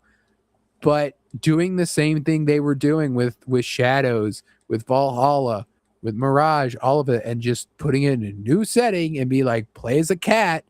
And it's like, no, that's not it. And I'll tell you, Jesker, as it stands right now, after I get Black Flag and Resynced and end it where it began, I will never buy an Assassin's Creed game again. Jesus Christ, it took you long enough. Seriously, I can't believe you stuck with these fuckers this long. Well, you know, after a while, you know, the sunk cost fallacy kind of goes in there, and, you know, I wouldn't say it was not worth it. I mean, there was some good we had some laughs along the way. You know, how can you forget all the fun times? Like and who could forget yeah. Motherfucker, listen, I was out after these bitches decided to abandon their own lore. They were like, oh, you've bought, I mean, how many games was it, man? We're talking about what? Assassin's Creed 1, 2, Brotherhood, Revelation, 3. And then they continued with the Juno stuff and Black Flag and oh shit, what was the other one? Rogue. I think Unity had it, and Unity Syndicate has it for sure, because that's how you get to the World War I. Right. So, and then at some point they just said, they're like, yeah, fuck it. I mean, that's like what, 10 fucking games, and they just said, all you guys that spent money on these like 10 fucking games because of this lore and our world building, which was fucking excellent up to this point, fuck you. Yeah, fuck you. Yeah, fuck you. All right. We don't care how much money you gave us. We don't care that you made this shit a success. Fuck you. That's what you get. Fuck you. So And so, you know what I said, Wizard? I said, no, sir. fuck you. Said fuck me. Fuck you. Yeah, fuck you. And I was out. Like, that was an insult. Wizard, it was an insult. They treated me like garbage. They said it didn't matter what I wanted. All right. So why should I spend money? Why should I try and save their asses? Why didn't you feel betrayed? All right. Like that's what I don't get. Like, you're just now starting to see how crummy these motherfuckers are. So the thing is that if we're quantifying it, right? So I hopped in later. I hopped in about 2015. Technically started with 3, and then I went to Black Flag. And but I didn't finish 3 before I went to Black Flag. So really, Black Flag was the first one I played all the way through. And did that, and then went through Rogue, and then Origins came out. So I played Origins. Then I went back and did Unity and Syndicate later, I think after doing Odyssey, when Odyssey came out. And I played Origins at launch, played Odyssey at launch. Then it played Valhalla at launch, played everything as it came out, played Mirage at launch, and then played Shadows at launch. But the thing with Shadows is I didn't finish it. I technically beat the story, but the story ends. They just now added the ending to Shadows like last week. They added the ending to Shadows. Apparently they patched in like an Isu Vault mission. You can do that.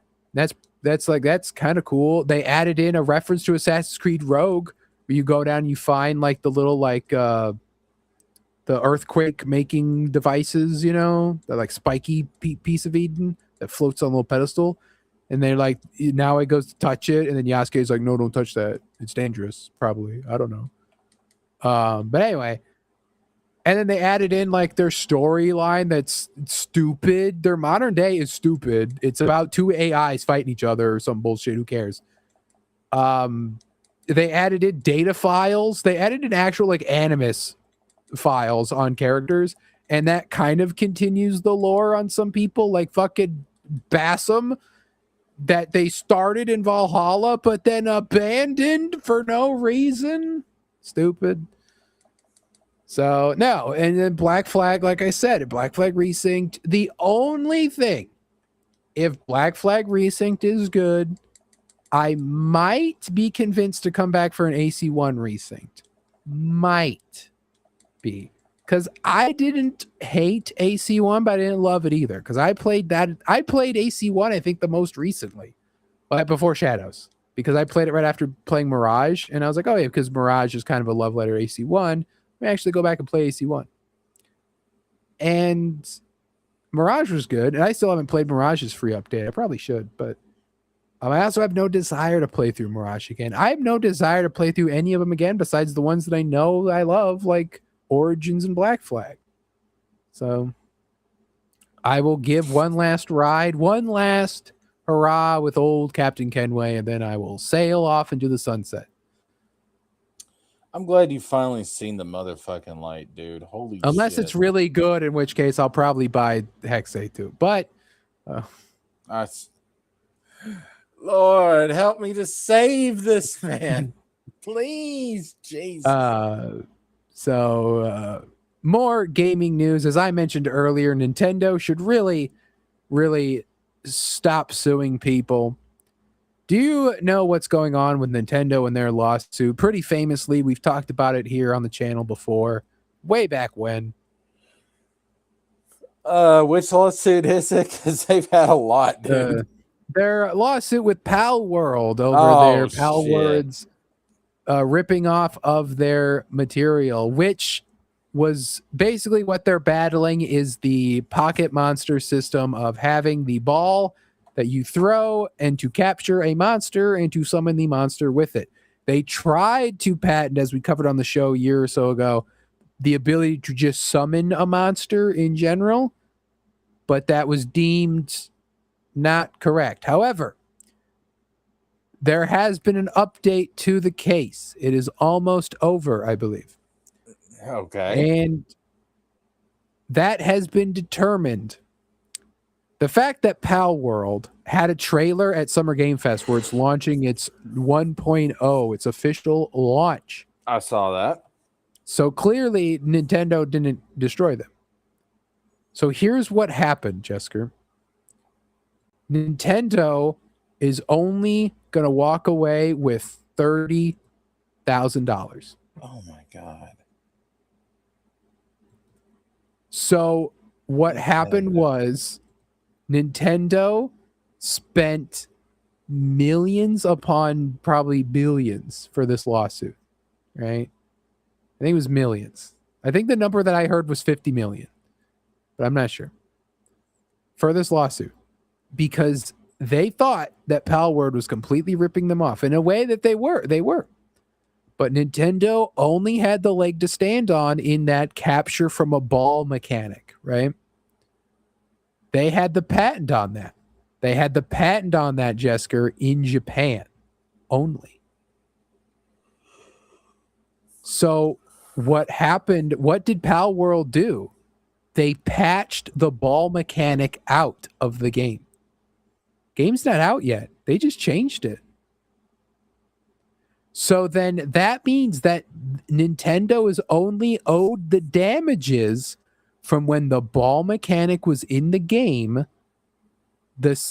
and sales sold only in Japan, meaning that Nintendo only gets $30,000 after spending millions to sue Palworld. You know, Nintendo, I know how protective you are of your shit, but sometimes you just need to let it go. I mean, this is really sad. Like this is like Nintendo like got sat in the fucking cuck chair. Like they'll still get money, but it's nothing. Yeah. Palworld's moving full steam ahead. They don't give a shit.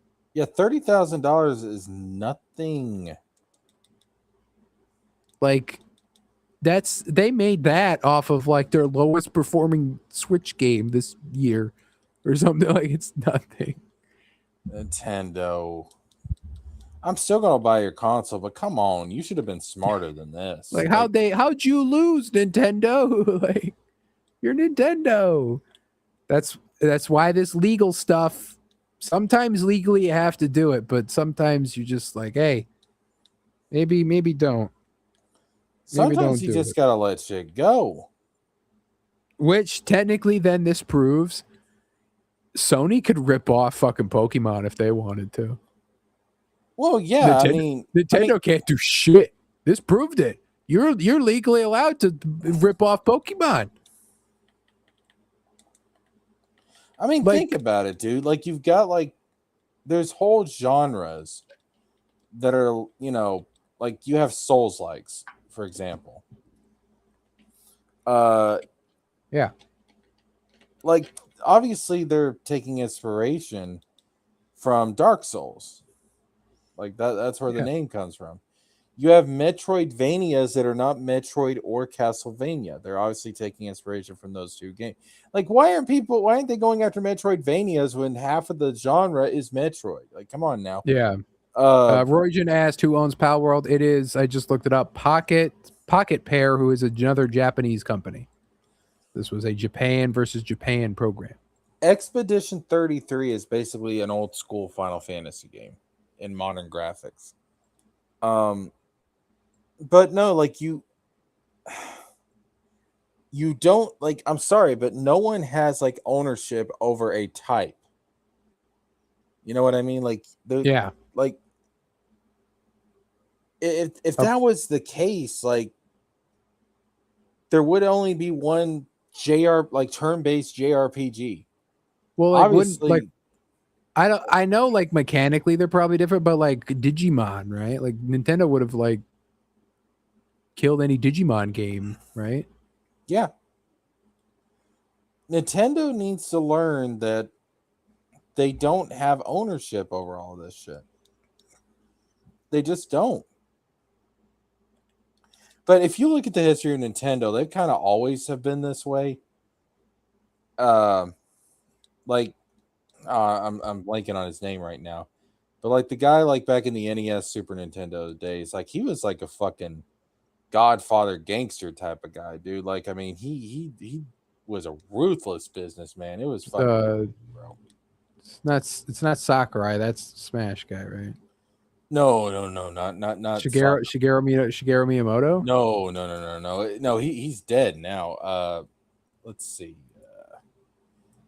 Nintendo. Trying to think of my Nintendo guys CEO during the SNES era. Yamauchi. That's it. Hiroshi Yamauchi. Oh, okay. Yeah. Oh, dude. He was just fucking ruthless, dude. I mean, wasn't like didn't Nintendo fucking bury a whole ass company, or didn't they did they make Game & Watch? Did they bury Game & Watch and like bought them or something? Like there was something where they like buried a company that was doing similar stuff to Game & Watch or something. I don't remember exactly. I do know, like, they were the ones that did that whole thing because they were collaborating with Sony to begin with to create a disc drive for Nintendo, and then they tried to screw over Sony, and Sony went and made the PlayStation, and that became their biggest fucking competitor for a while.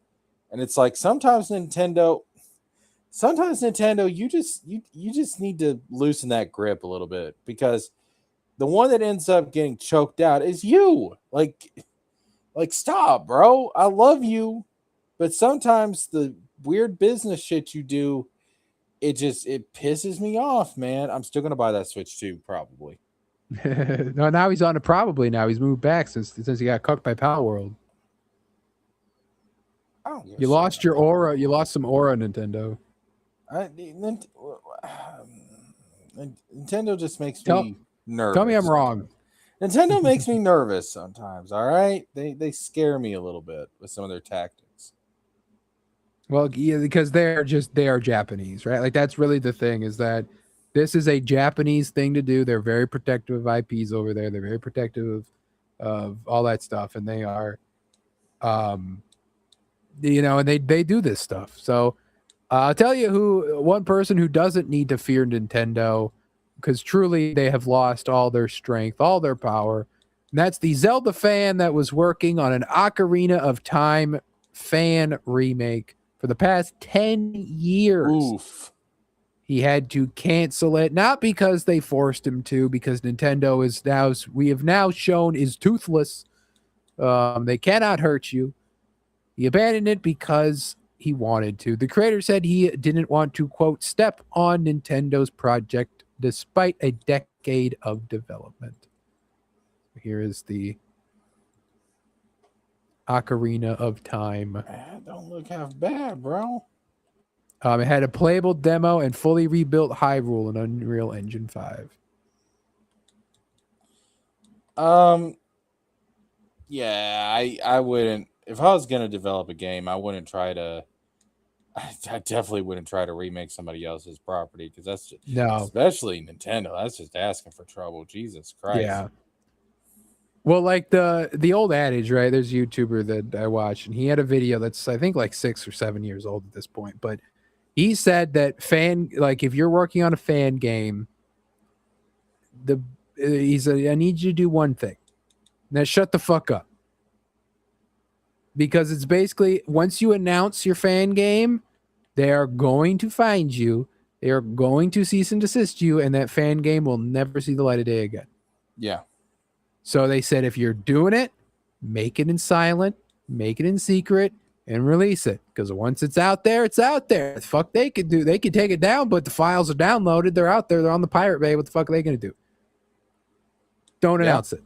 Keep it secret. Don't touch it. No. No.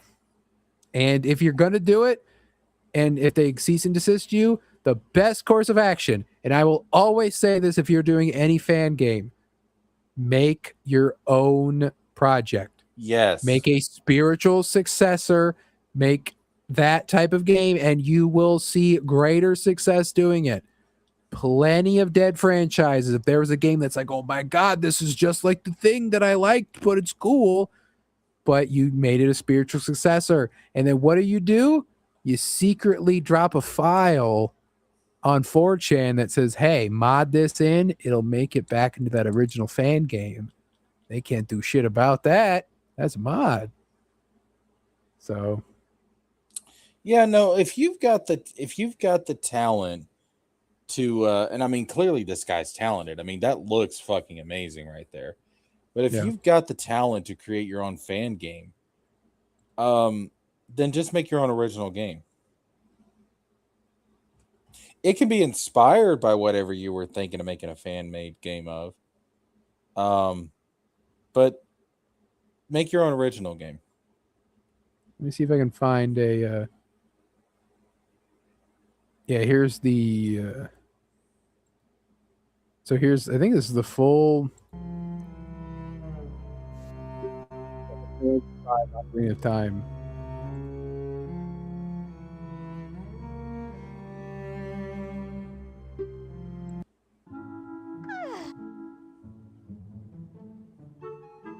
So this is what he was working on. I mean, that does look good.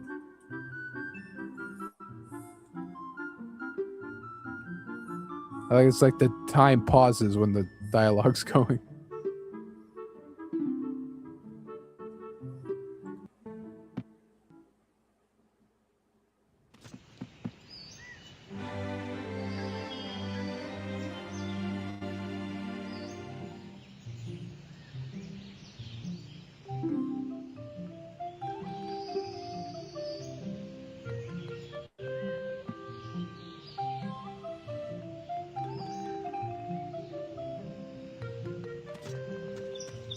Oh God, this is bringing back some of this. Oh, that's nice.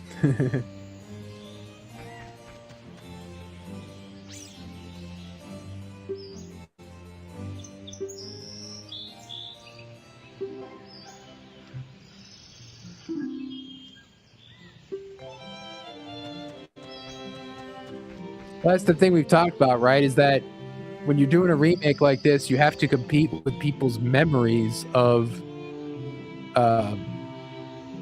the game, you know, not the game itself. So, like, you know, like we know it looks better, but in your memories, you're like, oh, that's what it always looked like. I remember when I was 8, you know, that's what it looked like to me.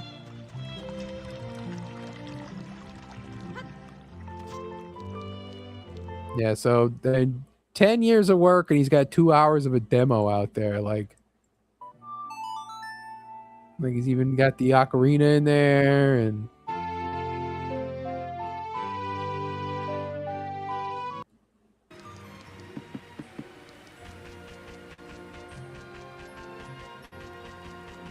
I think we would actually just play this like this, you know, it's crazy.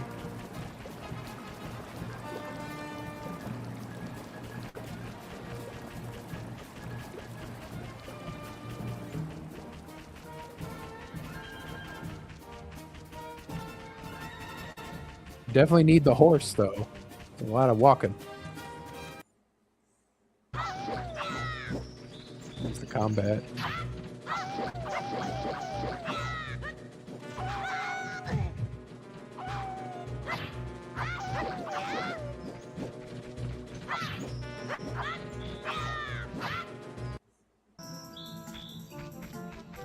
So anyway, I mean, really, it's he really just was like, they didn't tell me to stop. I just chose to stop. You know, like, it's like, fuck it.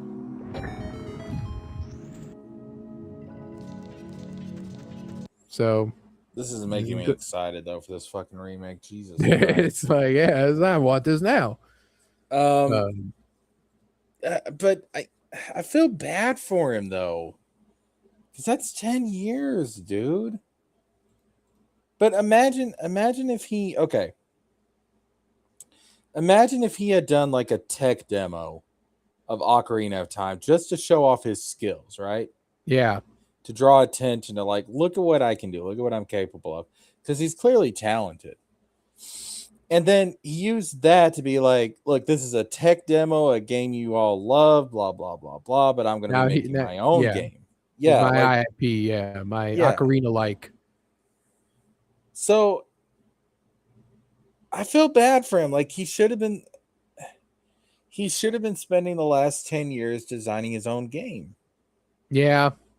And he may very well have been, and he was just like doing this as for fun.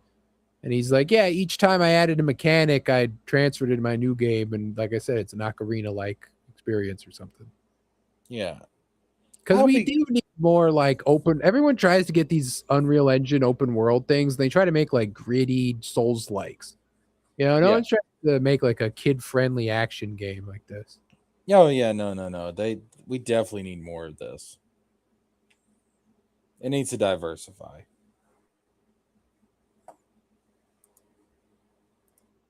So, anyway, that's the Legend of Zelda Ocarina of Time fan creation.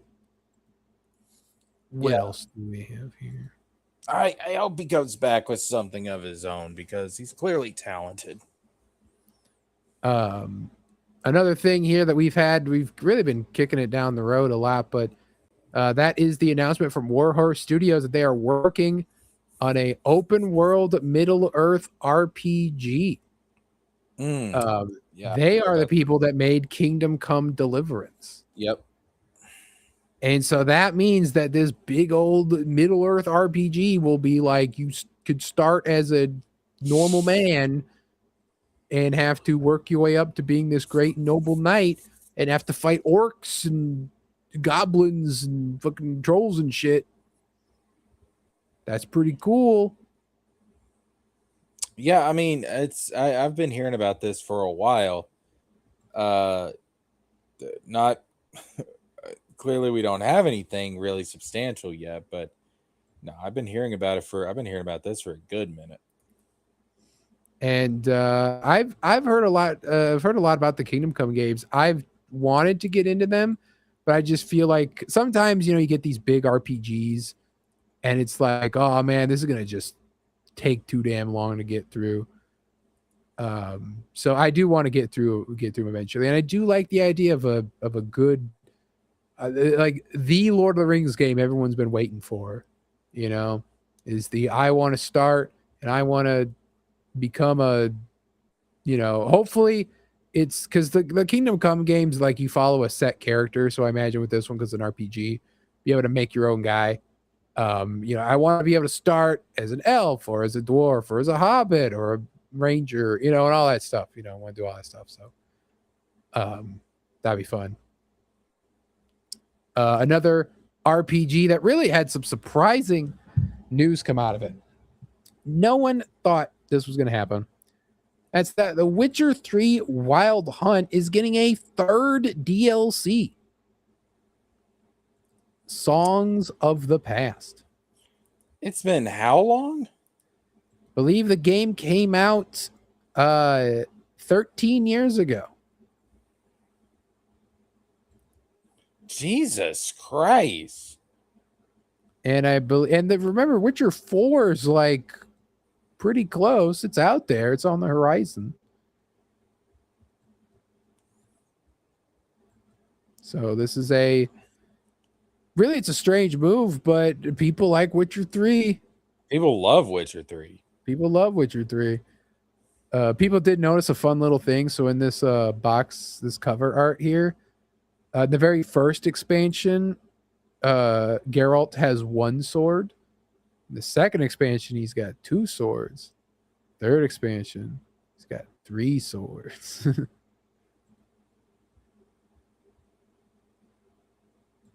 Yeah. So it says CD Projekt Red is co-developing the expansion with Fool's Theory, a team comprising industry veterans who worked on The Witcher 3, blah, blah, blah. Summer will be released in late summer 2026. 60 million copies since released in 2015. Jeez. The winner of more than 250 Game of the Year awards and 1,000 industry awards. Well, that's the thing. Witcher 3 sold more than 6 million copies. I own a copy of The Witcher 3. At least I did. I got it on PC because it was on clearance like years ago. I didn't even have a PC that could play The Witcher 3. I just heard about it and I got it. So yeah. That kind of says something though. Like, they would release DLC for a game this old. I mean, what does that say about, the lack of interest in a lot of current games? Which I think is good. I think is about to change because like the next year and a half is just fucking bonkers. But still though, like it's been dry out here in these streets, bro. So it's like, well, here's an update to this old shit. There you go. Yeah, and you have like I said, like Witcher 4 is coming out soon. Cyberpunk's done now, but who knows? After 13 years, Cyberpunk's probably going to get an update, like a DLC. I could see it. So there's another thing here from Netflix, of all places. Netflix has a brand new game, Unhinged. Let me know if you can hear this, Jessica. Did you hear that? Do it again. It's very loud thunder, so if you didn't hear it, you didn't hear it. Okay, yeah, I heard it. Yeah. Okay. We went through the whole stream. It sounded a little low to begin with, but yeah, no, I heard it. Went through the whole stream without audio problems.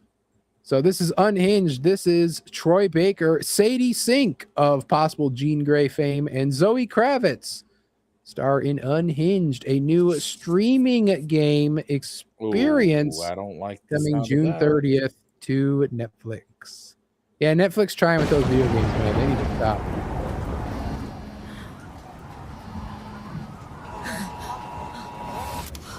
Claire, are you okay? No, my power's out. Let's just find a hotel for the night. Sure. Okay. How are you gonna meet downstairs stream in this, 10 though? minutes. Oh, hey, while you're in there, grab my sweater. And where? Your room. I see you in there. Claire, I'm not in my room.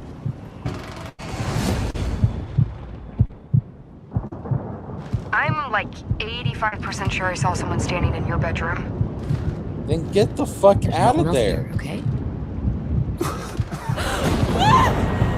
What's going on? Ava, there's someone! No. He's coming. Hide. Oh my god! Don't hurt Troy Baker. The fire escape. Climb out the window. Go! It's stuck! Pry it open. Gotta get out of here. Fuck! It's okay. Where the fuck is that screwdriver? You got this. Just keep moving. God, I don't wanna die. Oh my god. Come on, motherfucker.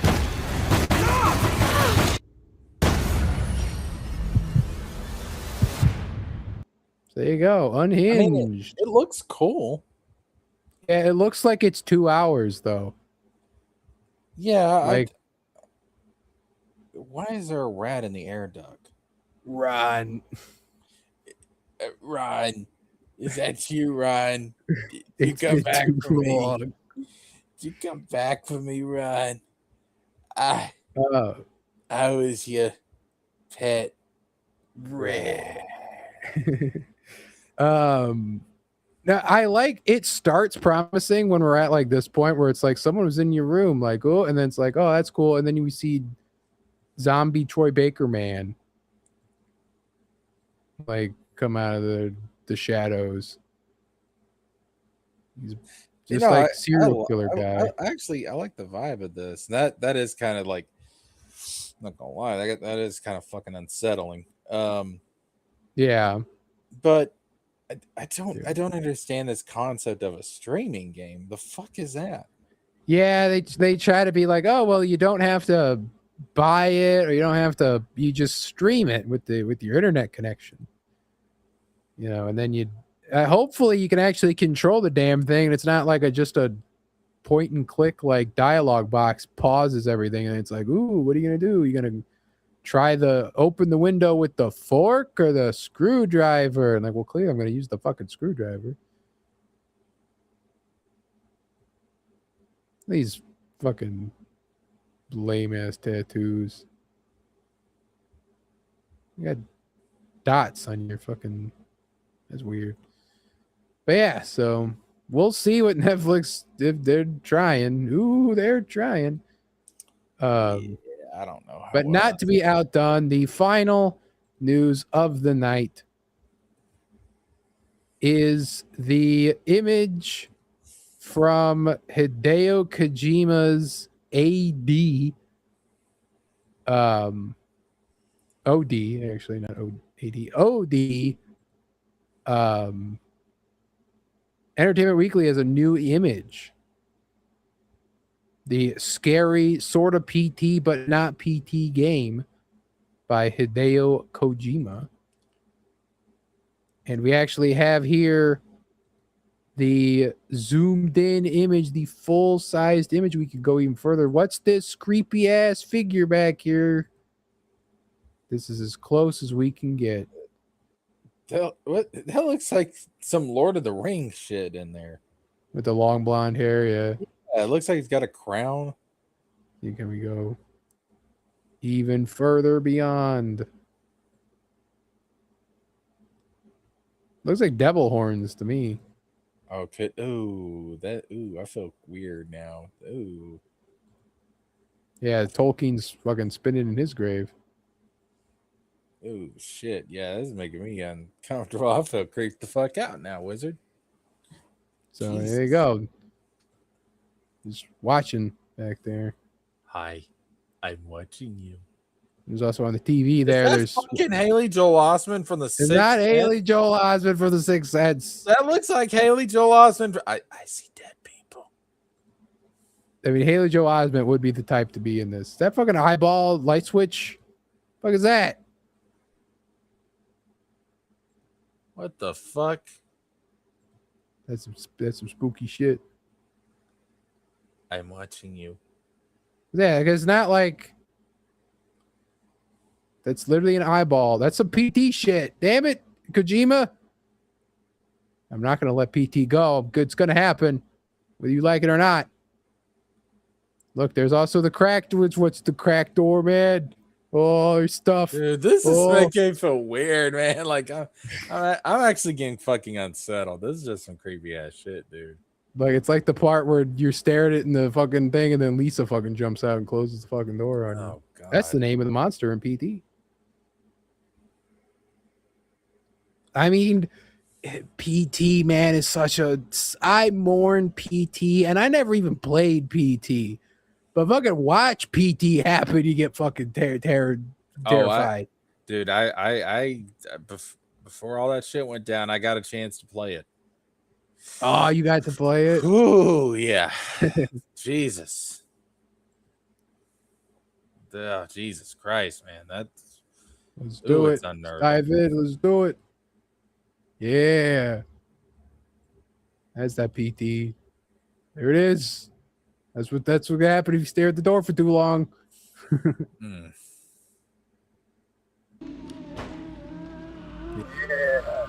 Get that sound in there. Yeah, right before you go to bed, guys. Let's dream about PT. You're evil.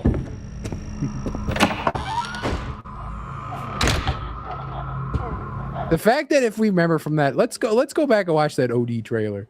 Like that OD trailer literally has the PT door noise. The last one we got. And it's like, dear God, what is he doing? He's doing it. The one where they're screaming is actually terrifying because the actress that does the scream is like really good. Yeah, so that's who's on the face of the TV is the actress who's in this trailer specifically. And she's I didn't recognize her until now. Pretty sure this is the chick from It. I think you're right. I didn't recognize it last time we watched. She was familiar, and I'm like, who is that? So that's your Haley Joel Osment, Jessica. And let me go back to it. Right here. That's her. But there's a point in this trailer where the door opens and it's literally the same PT noise.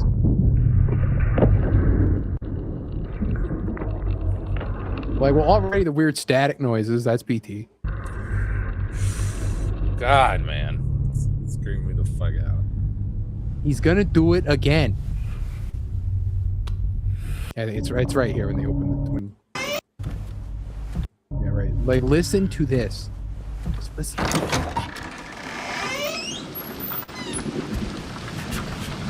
Like, he can't keep getting away with it. Damn it. He's gonna do it to us again. So anyway, I wish I had a palate cleanser for you all, but I don't. Because there is no more gaming news to talk about. So, sleep well and dream hopefully non-scary dreams.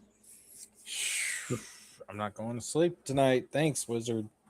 Piece of shit. But hey, if you have trouble sleeping tonight, be sure to go back and rewatch all past Wow Wednesday episodes and clips.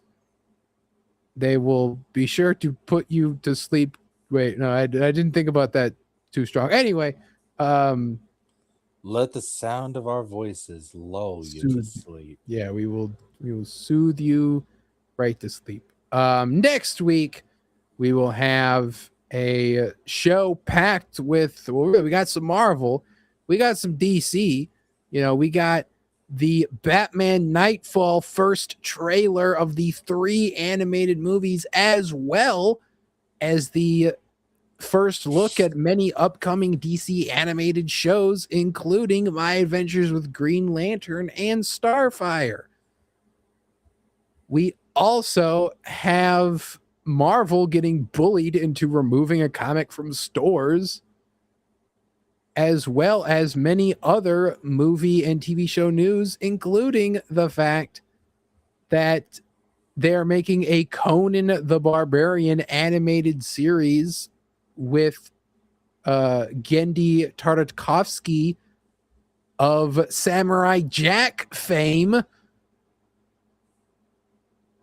And apparently, because millennials can't let their past go, Jim Carrey will return as the Grinch in a Grinch 2 stuff.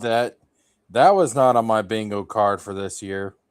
And we will discuss all of it next week, as well as our reviews of Supergirl and possible arguments about it, if it is bad or not. All that and more next week. Thank you, everyone, for being here. Thank you, Baki. Thank you, Roygen, for being here. Who else was around? Thank you, Swan.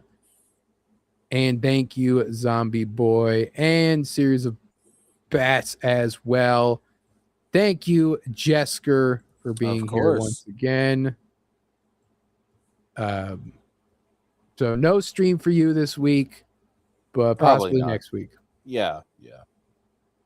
And if you want to know what secret news we were discussing earlier that Jesker may or may not stream about, or I'll just cover it next week, be sure to be back here next week. Same WoW time, same WoW channel.